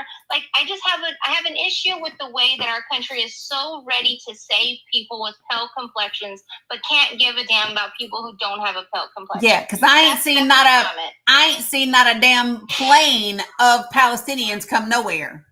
You know what I'm saying? So they chartered and the fact that they chartered the plane, they're using tax dollars to bring these people over here. What other immigrants are getting brought over here using our tax dollars? No, they are spending thousands to even get here, and now Trump wants to offer them a measly $1,000 to leave. Yes. And be like, we don't care how much you already spent on your immigration process. Here's a measly little $1,000. Get out of right. Get out of here. Right. Are you serious? So everybody should understand that's what it's about. Okay. So PBS has several. What I'm going to do is I will take each of these articles that PBS have, because they have several and I will put them into the link tree for you. Appreciate it. Helena said, by the way, your eyebrows look good. Girl, listen, but I appreciate it. But I'll put those in there. So yeah, he suspended the refugee program. But this is what people don't understand. The refugee, to achieve refugee status, it is something that normally takes years to get. So the background, the investigation, all of that stuff, the answer is yes. You okay? You okay? Dom, can you pick that up for me? You scared yourself? No, yes. She did. Mila knocked over that TV tray. That's what y'all heard crash just now. Okay, Lenny. What? Yes, the answer is yes. And then she looked at me like with big old eyes, scared herself. But anyway, I got you, Lenny. I'll do you at the end. But I'll put all of these in there so that people have it right. And so here's what is happening. There are many other refugee groups and organizations that work with refugees that are questioning why the white South Africans are being prioritized ahead of other people that have been, kind of going through this process for years now. So if I were guessing, you're probably going to see a court case about this. If I were hoping, I hope that you see a court case about this because it should be. It just is the right thing to do, period. It is the right thing to do. So, but I will do that. And just to be clear, this is about two things at once. This is about Elon Musk and his fight with South Africa over Starlink in that country. It is about, this just started in February. Okay, this just started in February. And then the second thing that this is about South Africa joining the UN against Netanyahu and Netanyahu's actions in Israel. Okay, that is what this is about. This is about both of those two things. 2 to 17 grand or more per flight hour to charter from South Africa to the US. Crazy. Yeah, South Africa supports Palestine. Exactly. So that's part of the issue, right? But let me go ahead and I appreciate you, Sammy J. You got anything else? One last thing I want to say. Yep. One last thing, I promise I'm done. This executive order today about prescription medicine prices. I want to mention that this is clearly to overshadow the fact that the Republicans have finally revealed their budget that shows, I think, $8.8 billion cut to Medicare and Medicaid. So do not let that distract anybody from that fact. We've been telling them that that's the only way that they cover their $4.5 trillion tax cut for the wealthy. Right. But now they finally revealed that today. And he did that the same time as that executive order on purpose to be able to go, well, look at this other thing he's doing. He's not even doing it because that executive order is garbage. Number one. Yep. Number two, they're gutting Medicaid, just like they said they wouldn't. And just like Kamala Harris told us they would. Yep. I'm done, I promise. Yep. You ain't got to be done. I'm all for it. Thank you. Appreciate you. Birthday. Yeah. So, I will run through the budget, not today, but we'll run through the budget tomorrow. So appreciate you, Sammy J. All right. So let me go ahead and do Bobby T. Then I'm going to do Jen Yaya. And then I will do, Shirley. I think it's Shirley T. And then Lenny while we're wrapping it up, but go ahead, Bobby T. What you got for me? Oh, you just teacupped, Bobby T. Okay, Bobby T is teacupping. Let me go ahead and go to Jen Yaya. Yes, baby. Hey, Danny. I just want to say happy birthday. Oh, thank you, And love. I also wanted to talk. I did see a documentary on this. It was by a man from Europe. He was a brown man, and he was getting a perspective of the YT population that were in these like camp areas where they provided trailers and things like that, and they were trying to kick them out, and it was really eye-opening. And I think, I know this is just my opinion, but I think Musk got in Trump's ear about this. He was so, I think, from the wrong perspective, thinking that the brown population was taking over. And I think he had a big part in swaying him more that direction. And the documentary really showed possibly why. I'm trying to find it because I can't remember where I saw it. But well, if you see it, just drop it in the Discord under just like the general chat. Okay. Yeah. And then that way everybody can see it there. I will. And then I wanted to say for Pennsylvanians, there's a deadline for the May 20th primaries. And here you have to be registered as a Democrat or a Republican. You can't vote in the primaries if you're an independent. So make sure that you're voting in the primaries. And because like in my area, we didn't have anybody. We had 2 people on the ballot for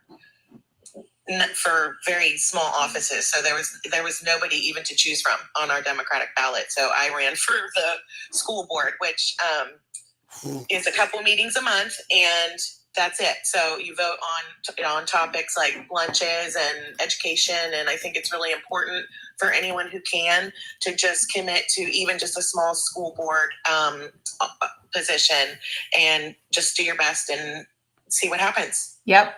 Appreciate you, Virginia. Yeah, super proud of you for running for your local school board. Let me just say this. So in the primary in Pennsylvania, you have to vote either Republican or Democrat for the primary purposes. But when you actually are voting, you just vote. Everybody can vote, right? So that's the deal. Yes, and Virginia primary voting is already underway in the Commonwealth of Virginia. Remember that Virginia has 100 seats that are up this year for the election coming in November. Every single seat is being challenged. So there is a Democrat and a Republican for every single seat. So that was a major win in the Commonwealth of Virginia, especially in its rural communities, to have every seat being challenged. The state of New Jersey is also they also have statewide races with many seats open as well. So there's New Jersey, and then there is Virginia, and then they're having statewide races. Right, you have to be registered Democrat or Republican in Pennsylvania to vote in the primary. That's a very big deal for Virginia. So yeah, just want to do that. So a couple of things that. To piggyback off what Sammy J was just talking about. So KFF Health News. So you all know that I'm very fond of KFF Health News. I know a couple of the journalists over there that are fantastic. So they have a briefing that is out this morning that specifically talks about Congress and the plan. And let me just tell you what it says. Yes, baby. How my mom see this? The kid scissors are they're on the kitchen counter. Bubby, can you get them for her, please? The little pink scissors are on the kitchen counter. The kid scissors are.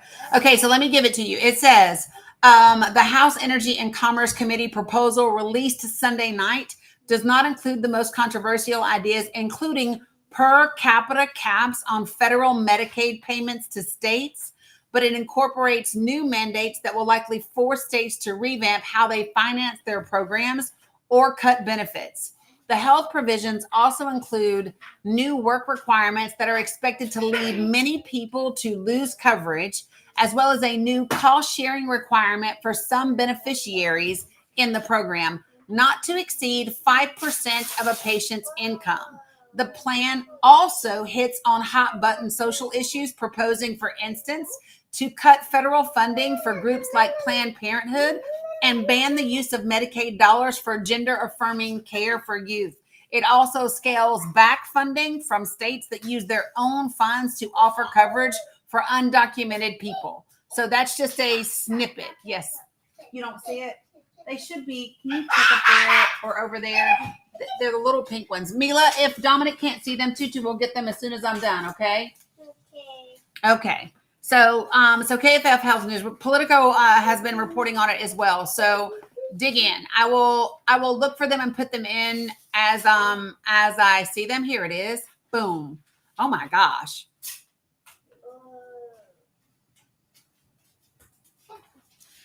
Okay, so I never thought words that I never thought I would say. Are y'all ready for this? Words that I never thought I would say. Holy shit, I agree with Josh Hawley.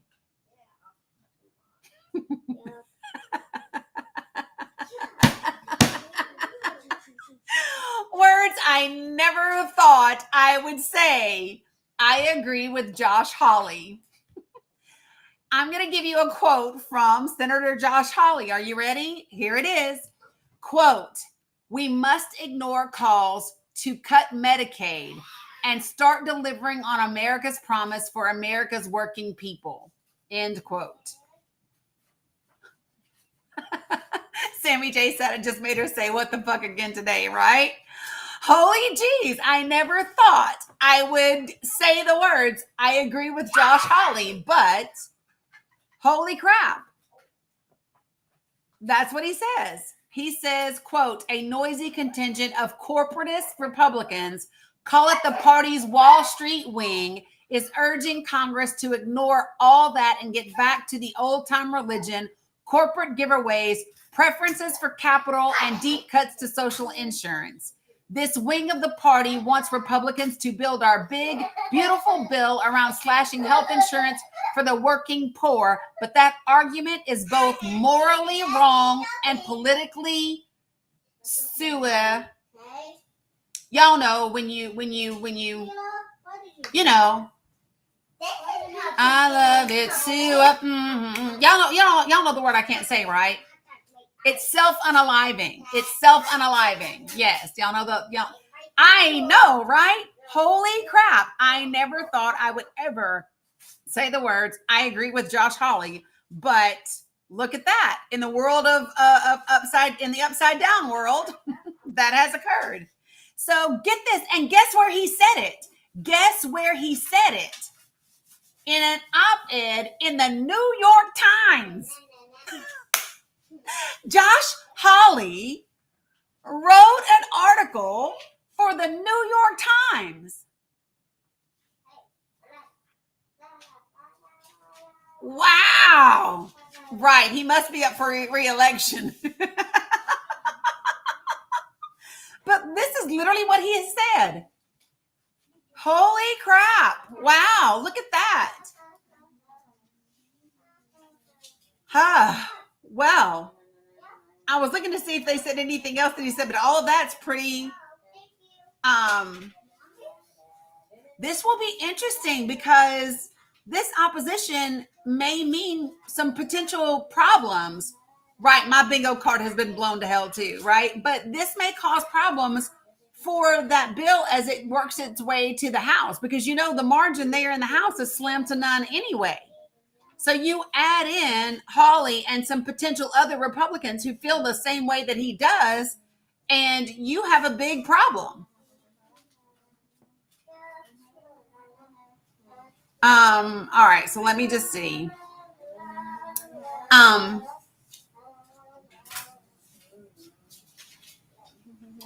I just can't.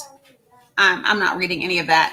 Okay, but holy geez. Okay, so I will put some of these things in, and well, you know what? He has been a pretty consistent, let me just say this. He has been a pretty consistent critic of cutting Medicaid, right? What's happening? I know I said what I was making. Okay, I did it for her. Oh, okay, well, let her do it. Do you want to get your own paper to do? Yeah, but she has no scissors to do it. Okay, well, you guys can take turns with them. Here, I found another pair. Look, Mimi. Kid scissors. Look, there's yours. There you go. Yes, I would bet he's got a lot of constituents on Medicaid as well, right? Oh, Veronica, I cannot. Veronica over on Facebook said, wow, did he follow up with, now let's make Janine Pirro the Medicaid czar too? I can't, y'all. Y'all are hilarious. Hilarious. Okay. So yeah, that definitely was not on my bingo card for today or for any time ever, to be honest, right? What else was it? Oh, there was something else. Hold on. I had one more thing that I wanted to make sure that I covered. Because, all right. And I'm not going to, hold on. I need to pull this over here. All right. So let me do this. So I want to talk about this because, let me just say this. Okay. I would be talking about this if it were anybody else, and I have to make sure that I talk about it even when it's him.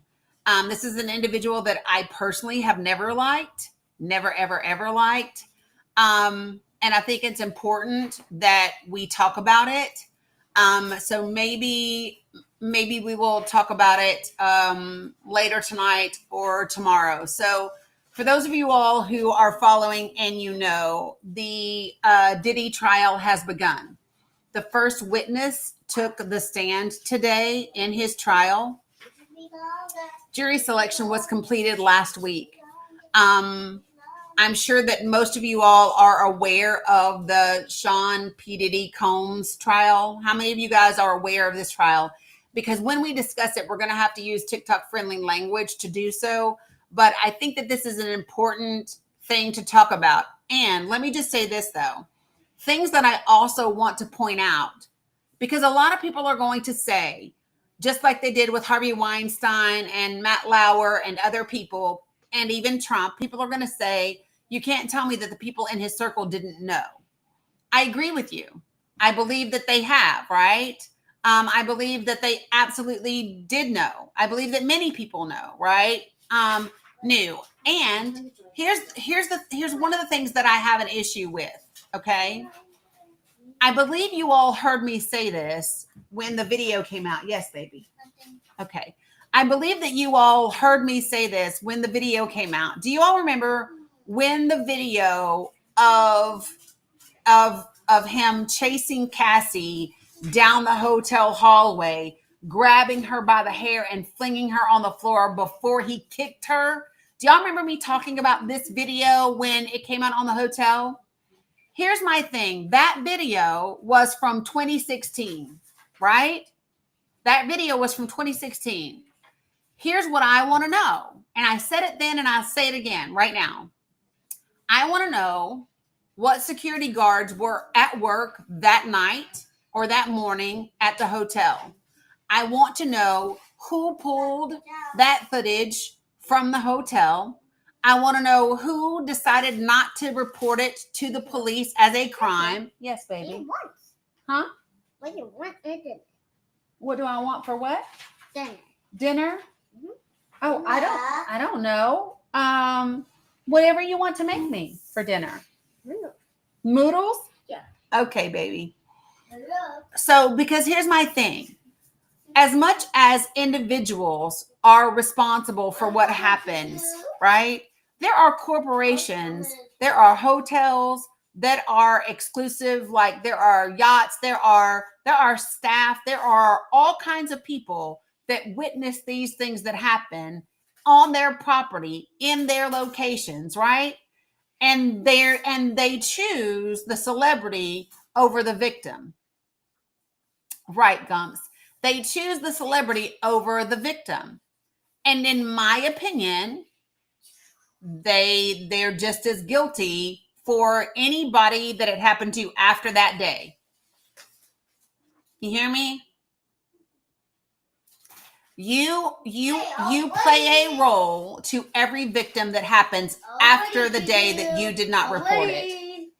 Oh, thank you. Is that my Moodle girl? Yeah. Thank you. She made me a Moodle from her construction paper as she kisses my arm. Thank you. Thank you, sis. No, but here's my thing. Blue Honey Pot, when you say that is tricky, maybe they were scared too. I'm specifically speaking about the hotel. I'm specifically speaking about the hotel. Those individuals should absolutely, because that's hotel. It was hotel footage that we all saw, right? And I'm going to tell you now, the only people that didn't. Okay, so have y'all heard what 50 Cent said about this? Have y'all heard what 50 Cent said about Diddy? And why he wasn't afraid to speak the way he has spoken about Diddy and these charges? 50 said, because he was asked specifically, he was asked why he wasn't afraid. Oh, you made me a hot dog? Thank you, baby. So 50 Cent was asked why wasn't he scared to say the things that he says about Diddy? And they said, aren't you scared? And he said, what they gonna do? He said, I ain't never been to a Diddy party. 50 said, I'm not freaky like that. I'm more traditional. He and Eminem have never been able to stand Diddy, right? But that's literally, let me see if I can find the video for y'all. So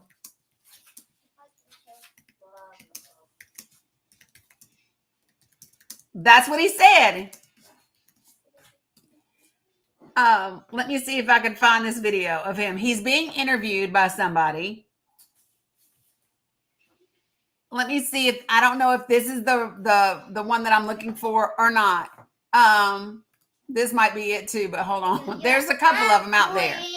If you're a So woman over 60 and you want to lose weight, okay, I'm not over This 60. Oh my God, I hate If you YouTube want to drop commercials. throw my headset, throw my headset. Call out a name or you Okay. gossiping or you chatty I'm patty. gossiping. So this is on the Breakfast Club. I mean, I guess we on the Breakfast Club. This is where the tea spills, right? Right. Now, I don't know why 50 and Diddy keep going back and forth. Well, First of all, it's not a back and forth. okay, all right. All right. And I don't like Charlamagne the God either. I don't know All what right. 50, And the fourth is always coming from 50. I don't know why 50 stays on Puff's ass, but Pause. He wouldn't want you to say that. you're right. I don't know. Let's just play the audio. 50 was performing and he stopped the show to make this announcement. That's why I don't be going to them puppy parties. I'll be from the front and the back at the same time. I'm talking about. Look, if you late to that, I'm fine with it. Get yourself. I just say this, my mother down the pond. So uncomfortable. I think I belong in the girls' bathroom. Oh, thank you. And like that is going on. Well, it can be gender neutral bathrooms. So he said, yes, baby. The party. Oh, thank you. She's giving me snacks. So 50 said, that's why I never went to them puff parties. He said, that- thank you. I ate it. Thank you. Oh, okay. Yes. He said that Nikki be getting it from the front and the back and all that. But he's always said, what did he try to say? He said, I'm more traditional. I'm not quote unquote freaky like that. Oh, this is the one right here. Hold on. There's always more. Oh, hold on. About P. Diddy, Puff Daddy, P. Diddy. Yeah. Did he do it, right? Yeah. Since I know He did it. you've been heavy on social No, he media did it. talking about it. He did it. I'm the only one who's been vocal about it. Now listen, this is 50 Cent saying, no, he did it. He did it. Listen to what he says. So you have something huge coming up, which is a documentary about P. Diddy, Puff Daddy, P. Diddy. Yeah. Did he do it, right? Yeah. Since I know He did it. you've been heavy on social No, he media did it. talking about He it. did it. No, he And said I'm he the did only it. one He who's did been it. vocal about this long before it actually. Oh, you've been saying this for a long time now. And then no one was, they're just, why is he saying this? And now it's coming out like crazy. I mean, But I also didn't participate. I also didn't go to those parties. Yeah. So a lot of the celebrity culture that you don't hear saying anything is because they participated. So But was there a reason you never went to those parties back in the day? Obviously, I know what's going on there, but is there a reason you never did? I'm just not with all that freaky shit. Like all of the stuff that he's doing, I'm not into that type of stuff. I'm just a little more, maybe you could say basic or normal. You go to the 90s and PPD said they paid him to kill Tupac. Yeah. So look, like with the craziest accusations, you had TMZ created a docuseries that went to Tubi, but the series is saying the downfall of Diddy. You're one of the first persons in entertainment to really call out people and kind of have that authority in that, to be able to call people out. I mean, which is pretty amazing. You're kind of, in some ways, draining the swamp of Hollywood. And Yeah, I don't have a support system. I don't have a support system of a peer group of artists that I require to do what I'm doing. I've had to be on my own from the beginning. So I don't necessarily have a responsibility to behave a certain way according to them. And look, if I didn't have an award-winning director doing it, if I hadn't put the right people in place to produce it properly, I wouldn't understand why they would question or doubt anything. So I didn't ask this. I didn't ask for this. I didn't ask this. It went. So here's the thing. So what he says in that interview, and I've heard him say it many, many times, is that the reason he can be vocal is because he never went to those parties. He said, I'm not into that freaky shit. This is what he says. And he says that the reason you don't hear a lot of other celebrities talking about it is because they took part. He also said, I don't have a support system. He said, I always set myself up to be on my own. You hear him? He said, I always set myself up to be on my own. Therefore, I don't have to behave the way that they think I should. What you got for me? Thank you, baby. I got Hola. What? Hola food. Olaf food? Yeah. Oh, thank you. It's Olaf food, y'all. Right. And so listen, let me just say this. Thank you. Not everybody that went to the parties participated. I know that, right? I know that. There are people that speculate. There are people that speculate about Diddy's bodyguard unaliving shortly after being very, very vocal on social media about these things. There are people that speculate about all of those things. I have my own speculation going all the way back to Tupac. I'm just keeping it 100% real. P. Diddy and Suge Knight have never been people that I had any faith or trust in, and I go all the way back. Just saying, to see y'all over here agreeing with me, but I'm okay. So let me just be transparent. I'm a Tupac girl for life.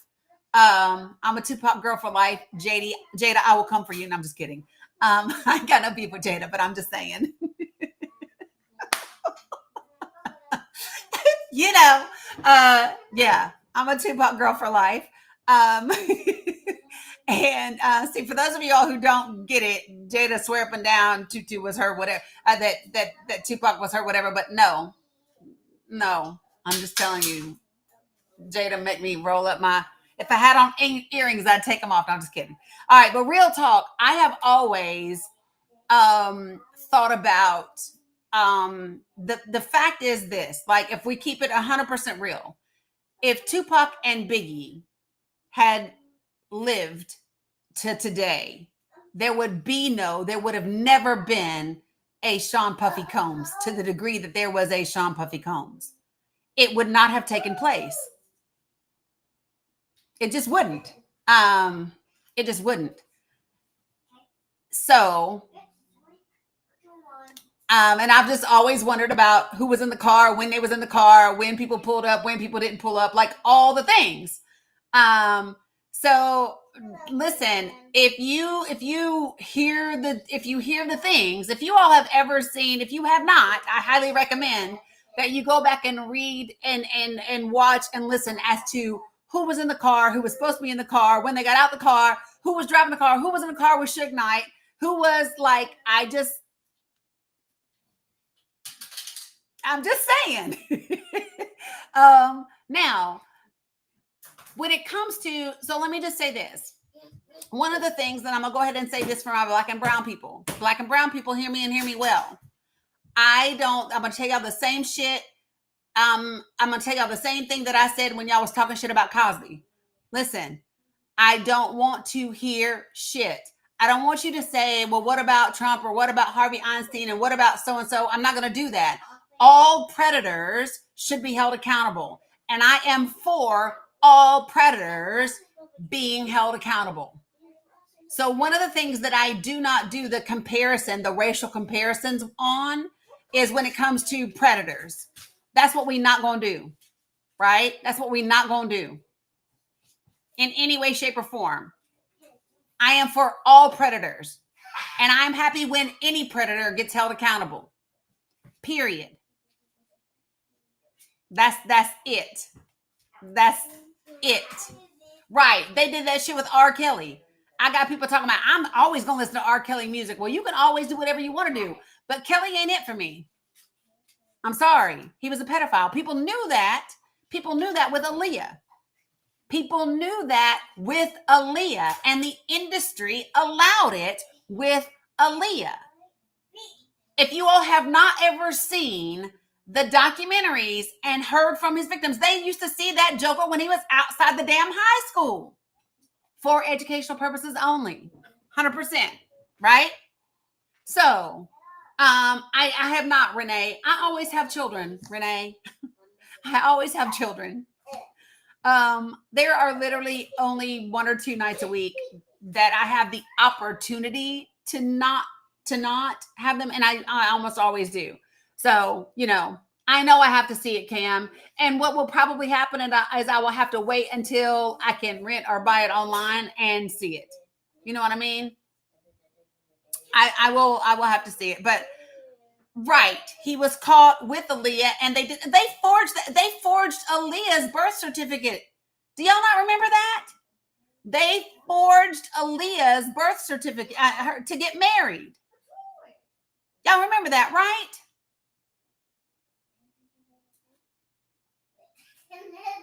So I'm just saying, yeah, you didn't know that? Why? They sure did. They sure did. No, Jen Penn, I haven't. And so, right. She was 15, I believe, when they first met, when R. Kelly and her first got together. But let me just tell y'all, this is a thing that happens to young girls that are celebrities. They become sexualized very, very early.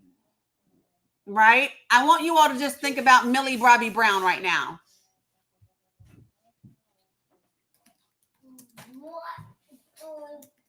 Right? Yeah, it was a plane crash. 100%. Yeah, he married her when she was 15. Millie Bobby Brown and Drake, 100%, which is why Kendrick said A minor, right? So here's my thing. Who gave R. Kelly a contract after he married a 15-year-old girl? You didn't know about that one? Yes, ma'am. I got you. Yep. Elvis and Maria Osmond, 100%. That was a thing too. Who can so let me ask you this. Well, Renee, hold on. We're gonna talk about that in just a second. So she said, wait, what about Millie? Yeah, Millie Bobby Brown. Hey, I'm going right now. Can somebody give me a break for just a second so I can start some moodles and then we can dig into this real quick? Okay. Hoo-wee. Awesome. Perfect. I'll be right back. Ooh, chat. Right.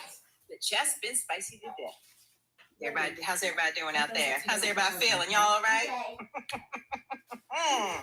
Thank goodness the room has calmed down a bit.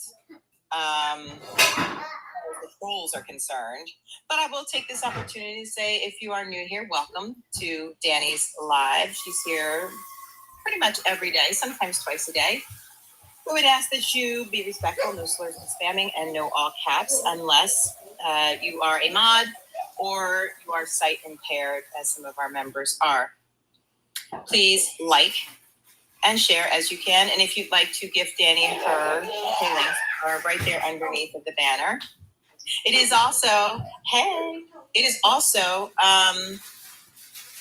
Danny's birthday. So as you come into the room, if you'd like to send her some birthday wishes or maybe a birthday gift, that would be lovely.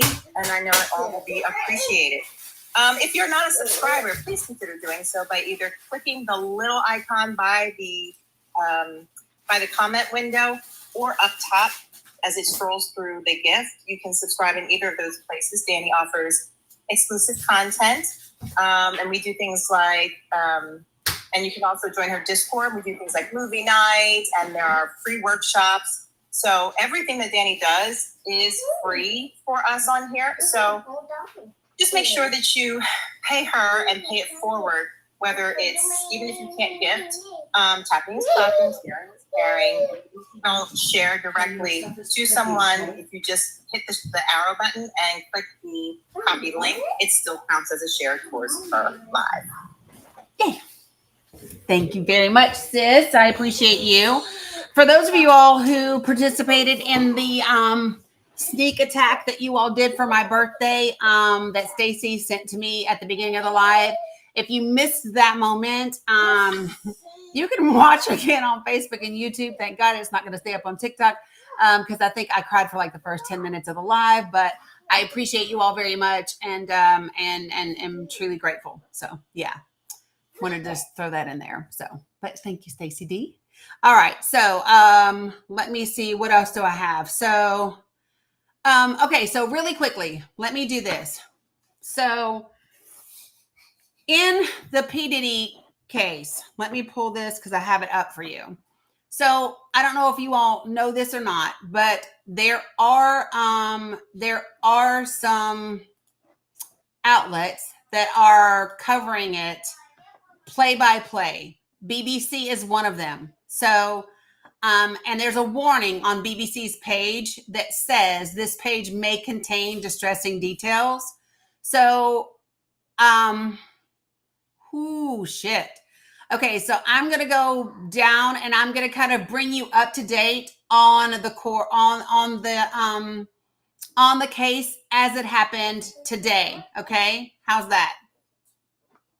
All right, so the jury was sworn in this morning, and we're talking about the Diddy case. Let me do this real quick. I feel like I need to change this right here. Can we do the song again before I go? Yes, Janice. I'm not gonna go just yet.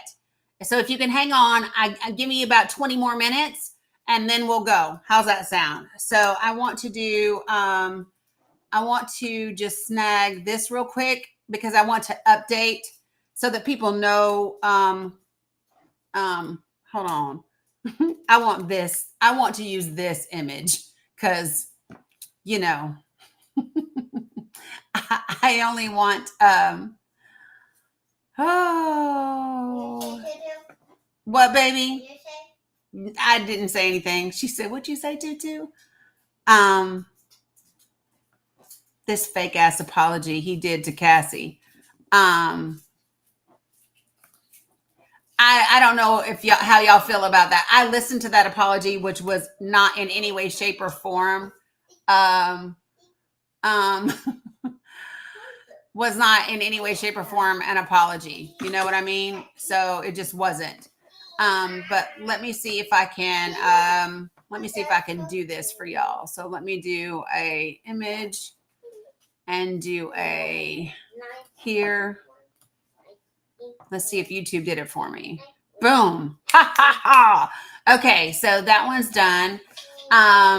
Yeah, I don't care what he has to say because he's full of shit, right? But I do want to talk about this really quickly. So let me do this.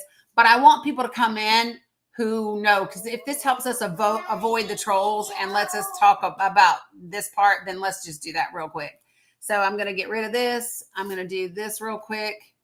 Y'all know I be doing things on the fly. So I appreciate y'all for hanging in there with me while we make it happen.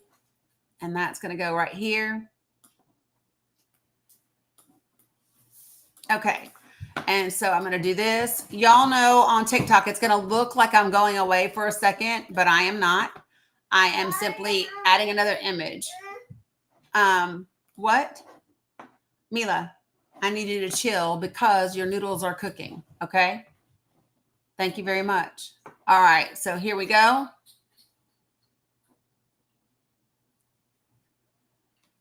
All right. Back. And now we're going to update this. So maybe the trolls will leave us alone. Maybe. We shall see. And okay. I just did that. Thank you very much. There. Look at there. Now we're all caught up. Everybody's got the right image in front of them. We can see what we're talking about. Everything is good. All right. So I'm going to give you the rundown and bring everybody up to speed, right? So here's what it says. The judge brought in all 12 jurors and 6 alternates into the courtroom and had them raise their right hand and swear to their oath, right?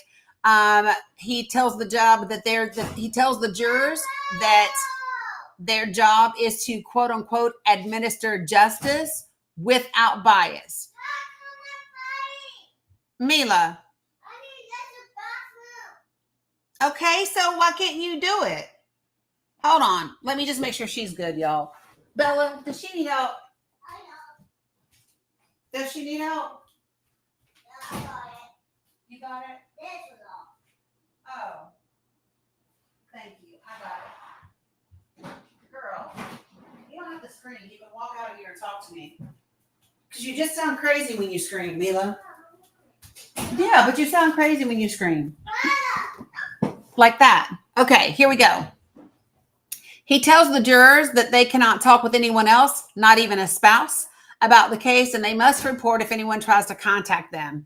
While the judge is giving instructions, they say Diddy is seated with his hands folded in his lap, listening. Opening statements begin. I wish there was a transcript of the opening statements because I would love to have them. Uka, what was your question? Somebody said that's a good question, but I can't see it. Are we going to get in trouble because it says hell if I know, maybe.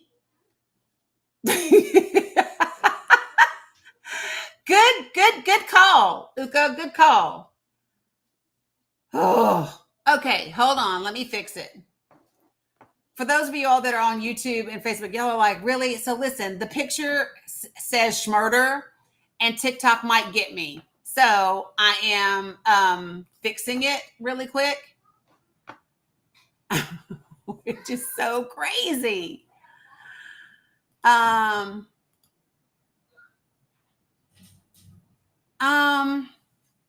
just wanted this picture of him being arrested for something.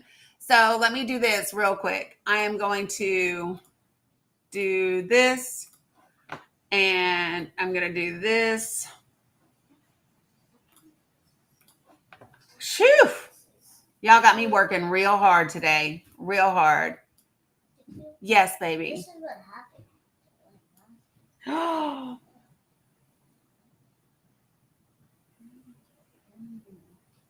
How did that happen to them? When I was coming out of the bathroom, the glasses were like there, and there's no problem. Right, because remember when Tutu handed them to you and said, put your glasses up so they don't get broken? Okay. I'll finish fixing them for now. You have an eye appointment in a week.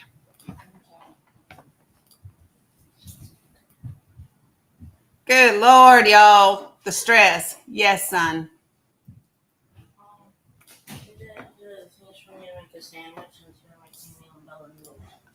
They should be in there for you. Yes, I absolutely don't care. Can you please text your mama and tell her that I need her assistance, please? I know that she says she's doing her hair. Yeah, 100%, because I'm just saying it's too much. It's way too much. Okay. Thank you all for looking out over there in TikTok world. I appreciate you very much. How's that?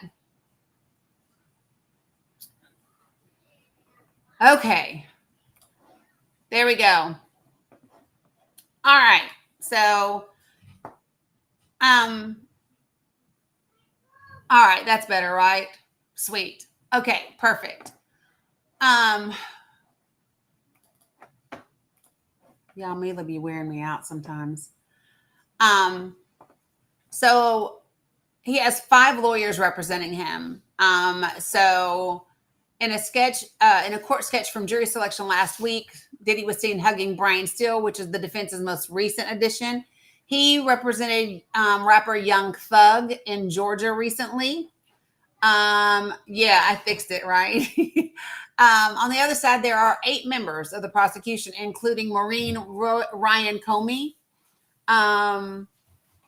Wow. She's the one who got the conviction for Ghislaine Maxwell. Mirror flex glasses are unbreakable, just saying. I appreciate that, Cheryl.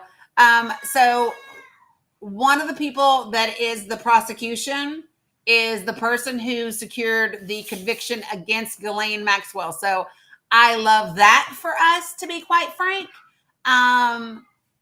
So that's important. So for those of you all who do not know, Ghislaine Maxwell was the right hand of Jeffrey Epstein. She is currently serving time, even though she was a rich ass socialite. Leading Diddy's defense is Mark Agnafilo, a lawyer who has experience with high-profile cases. He has defended cult leader Keith Raniere, Martin Shkreli, and former Goldman Sachs banker Roger Ng. Thanks again, Jinya. I appreciate you. He is also, oh my God, I don't like this. Your mom said call you. So Diddy's lawyer is also representing Luigi. Mila, please stop fake crying and tell me what you need. See, as soon as I said it, she stopped. That's how you know. I really wish they weren't in the same. No, Uka. Listen, I have ignored Diddy for a while, to be quite frank. Okay, I'm coming. Jesus Christ. Hold on one second, y'all. This is why. Mila, you are fake crying. Stop. And just tell me what you need. It's not that hard. Stop. What is it? Well, why? Why did you put them over here?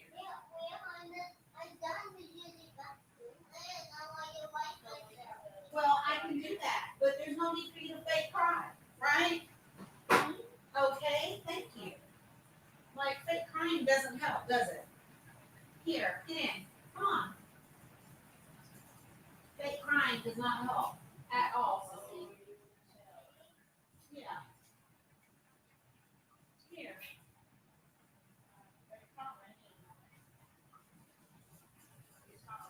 Now, you gotta chill. Yeah, your noodles are cooking. You have to give me 1 second.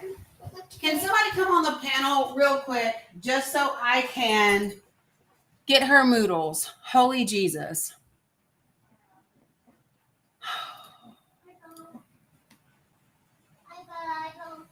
Appreciate you, DeBoss. What's going on, sis? How's everybody doing today? Everything's going on. Can you make 2 bowls of those noodles for me, please? Since listen, tap the screen, share it live. We got 216 people in here. Danny's been on here quite a long time today. I hope everybody's doing well. If you're not a member of Danny's team, tap the heart up top, the little orange heart there to be a member of her team. If you have not subscribed to Danny's live, please subscribe to one of the best lives on TikTok. How's everybody doing? Hey, Pie Slice. I'm just getting back in here. This topic on the screen is a wild one for me, so I kind of stay away from it. But listen, I just want to let everybody know if I didn't get a chance to talk to you this past weekend, for the mothers out there, happy belated Mother's Day. I hope you guys had a great day. Hope you got time to spend with your families. I hope everyone was able. Can you guys not hear me? Yeah, they can hear you because I can hear you. Okay. Hope everybody has time to spend with their loved ones and kind of relax and be doted on. Some people are saying they can't hear anything. Some people are saying they can. So I'm not sure what's going on. Lenny, can you hear me? Lenny? I think some people can. So anyway, so listen, lots going on today. Danny, were you talking about tariffs already? I can hear you, Mike. Okay, perfect. I can hear you, Michael. Awesome. How's your day going? It's hot, but I put ice in it so it'll cool off. Let it cool. Okay. All right, I'm back. Sorry. Did you talk tariffs already? Did you talk tariffs already? A little bit when somebody said, the stock market's up, what are y'all complaining about? And I said, you mean because they're playing with it through tariffs again like a dumbass? So we talked heavily about the white South Africans that are being chartered here today. They should be here anytime now in DC before they are being taken down to Texas. We talked about that quite a bit. We talked about something else. Don't ask me. I don't know.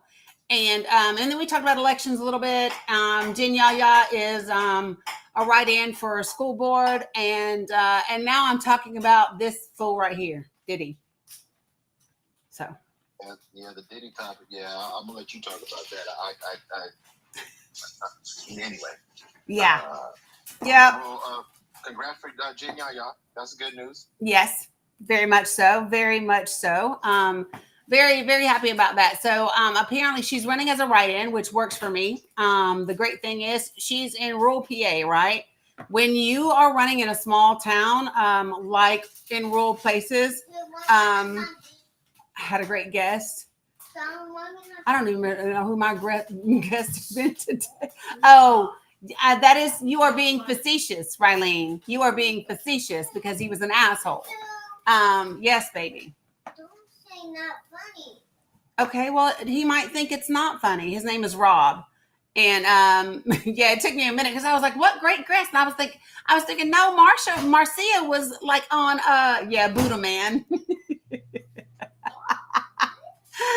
Holy jeez. Yeah, so that was definitely Buddha Man back then. So holy Jesus. It's a lot around here, around these parts today. But anyway, no, appreciate you, the boss. So yeah, he was very angry. And then when I started being like, are you okay? Then he really got angrier. But it is what it is. Yeah. Uka, I missed the slurs. You know what, baby? I do not have an answer for your question. Yeah. She wants to drink out of it, but I don't care. All right, gotcha. Here we go. Okay, stop. What is it that you want, Mila? You want regular juice? No, dude.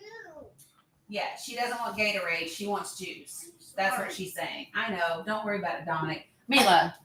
Hey, Mila, look at me. Your brother's trying to help you. Don't yell at him. He doesn't have to. Hey, look, he doesn't have to help you. So you don't yell at him for helping you. Yeah. Can I have a snack? Yes. Do you want me to help, buddy? All right, that's enough, Dom. Hey, Mila, look at me. Hey, look at me.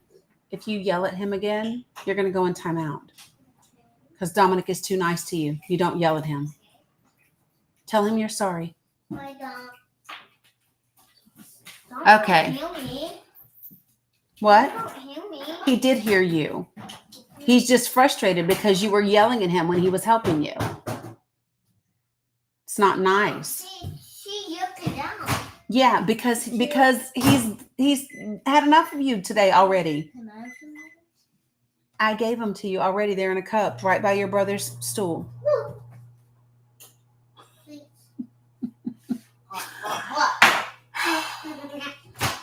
Yes, all of that. So, sorry, guys. I'm trying to laugh.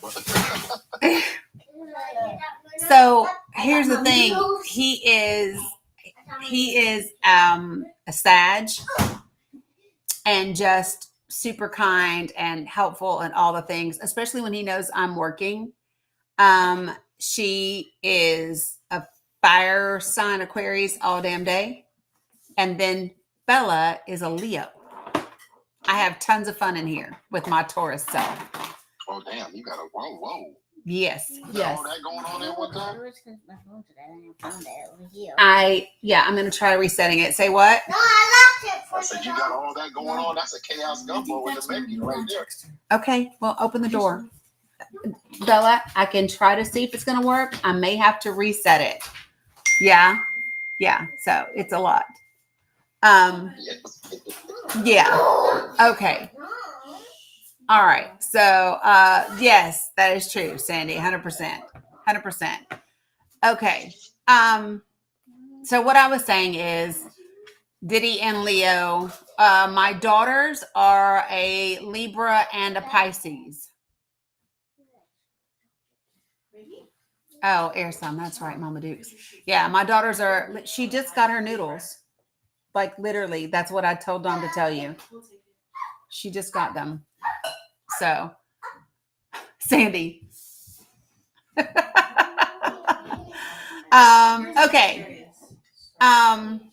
If you all remember Mark Garagos, that attorney,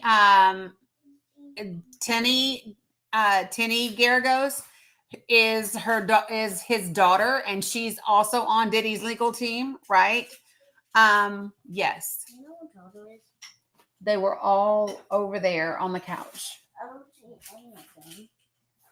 Okay, can you look for them? Because they literally were there.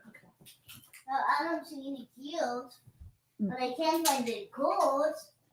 Not the heels. Can somebody help Bella find the chargers? The cubes and the cords were on the couch. Garagos was on OJ, wasn't he? Was he one of the? Yeah. So Garagos. So the prosecution took issue with Elder Garagos because of the content that was shared on his podcast, which is Two Angry Men. Right? Yeah, he got dirt on a lot of wealthy people. So anyway, let me keep going real quickly because I think we've all reached our max. I know that I am shortly there. And at 7 o'clock, I have to do a training for the Michigan Democratic Rural Caucus. So part of the prosecution's opening statement, appreciate you, Jen Penn, says that the court is a man who has spent the last 20 years running a criminal enterprise with the help of bodyguards and staff members.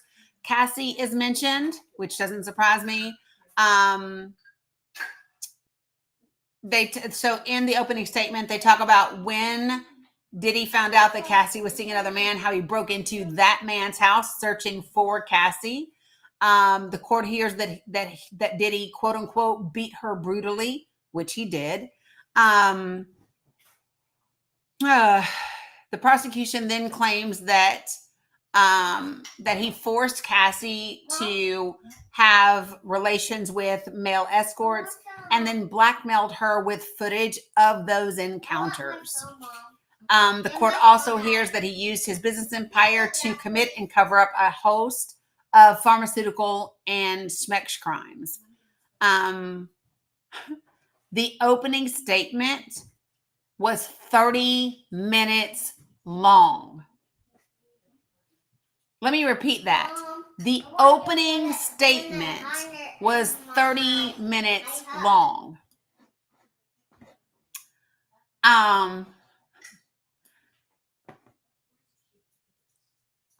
Yeah, Lady D, I said the same thing about Suge. So, let me just, holy crap. They shared many of the details that are from the indictment. The prosecution says that his behavior is, just from the prosecution, Jen Penn. Yes. I want to know Jojo, but there wasn't a cube to it. Okay. If you can give me just 10 minutes, I'll be done and I will help you. Because do you see the way it's blinking? I need to plug it up to my computer and reset it. Okay? Because what that means is even if you get a charger, it's not going to work for you until I plug it up to my computer and reset it. That's what it means. So even if I wanted to blink my eyes and make it work for you right now, I can't. Okay? There's nothing I can do until I'm done. Her phone. Okay, baby. Okay. And not my phone. Do people understand how long 30 minutes on an opening statement is? I don't think so because nobody reacted to it the way that I reacted to it. Can I put a little context to that? Yep. If they spend 30 minutes with opening statements, they're going to present evidence for everything they mentioned in that opening statement. So an opening statement, 10 minutes, maybe 15? That's even long. That's even long, right? Yeah. I mean, to lay out a case that takes 30 minutes in opening statement is insane. Yeah, they say there's normally between 10 to 30 minutes. That's the normal is between 10 to 30 minutes. But they say that, like when you're looking at like courtroom sciences, the neuropsychological sweet spot is between 35 to 45 minutes. And theirs was longer than 30 because what I'm reading to you, it says over the past 30 minutes and she was still going at that time. So I would imagine they were shooting for this 35 to 45 minutes. Somebody asked, why isn't it live? Because not every court case, not every court allows cameras in the courtroom. You saw that with Trump's case. Not every state allows court cameras in the courtroom, especially federal cases and things like that. So that is why. Okay. So they said that his behavior was more than just quote unquote celebrities' preferences, but it was quote unquote coercive and criminal. and that he, quote unquote, had the power to ruin his victims' lives, which of course he did, right? They are centering their opening statements on Cassie and another unnamed woman. They have shared graphic details of his alleged assault, including times when he, so they're putting in this report allegedly kicked women. I'm going to say kicked women because I saw him physically kick Cassie on video. So I'm not going to fucking say allegedly. I'm going to say kicked Cassie because I saw him on video kick Cassie, and call me crazy. But I'm inclined to believe that if you will kick one woman, you will kick another. So kicked. I'm not saying allegedly. Fuck that. That irritated my soul. Could you tell? But you know what? Danny? What it says is that there are other women that have said he's kicked them. Yes. And so they're centering this court case around these two main women. And it says kicked women, pulled their hair, and beat down bathroom doors to get to them. What we've seen with our own eyes is two of those three things. We saw him pull Cassie by her hair. We saw him kick her. We saw him drag her down the hall by her hair. So based on that, I would be inclined to believe that he, in addition, beat down bathroom doors to get to people. Call me crazy, but 100%. Right. So it's her and this unnamed woman, right? They also laid out yes, I know, but see it?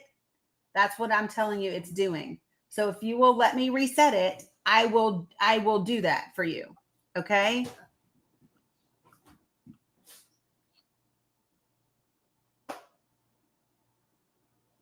Jesus. Sorry, y'all. It just is what it is today. Oh my gosh. There, you're welcome. Okay. Okay, so they've laid out the Schmeck's trafficking part of the case. They claimed that he forced his partners, and when I say partners, I'm talking about the Schmecksual kind, to take pharmaceuticals and engage in those types of acts with people being paid. It took place across the country. That's the point. Thanks, Blue Honey Pot. So that's the reason why this is a trafficking case, is because it wasn't only in one state. I'm not sure if Kim Porter was cremated or not, to be quite frank. I don't know. They mentioned what I've been talking about as the hotel hallway case. And the prosecutor said, quote unquote, when she tried to run away, he always found her. Everybody expects that video to be used as evidence during trial. Okay, and then that means you're going to have to let me reset it for you. Okay? The entire time they're saying that Diddy just sat there, blank stare on his face, hands folded in his lap. The defense began their opening statements. Yeah, and I'm talking, okay, so if I can tell you when they started, opening statements started at about 11, okay, 11 o'clock in the morning. The defense started opening statements at 11:36.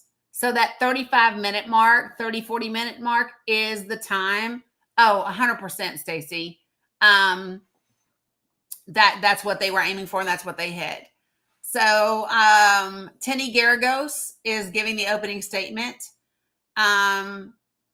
Here's the strategy that she's taking is admitting some of his flaws.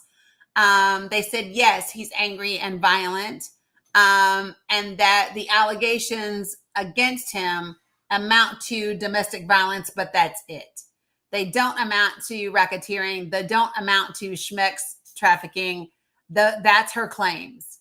Oh, he's angry and he's violent, but that's just DV. That's not anything else. This is a bad case for them. Right. This is a bad case. It's a horrible case. She says that his relationships were consensual. Now, if you want My opinion on why they have her giving the opening statement is because she is a woman and she's melanated. Lightly so, right? Lightly so, but she's a woman. She's got a little tint. Right? So they're going to have the woman give the opening statement, and they're going to have a woman. Well, she's not black though. If you've ever seen her, she's lightly melanated.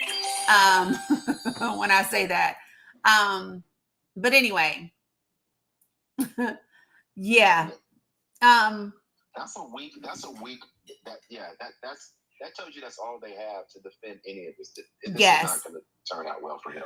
Well, so check this out. She then goes on to say that his relationships with his alleged victims and the freak-offs, which is what his parties were called, okay, that they were consensual. Appreciate you guys. Thank you, Sandy. And she says that all of it was consensual, and that she said that those women, quote unquote, loved him and were benefiting from the relationship.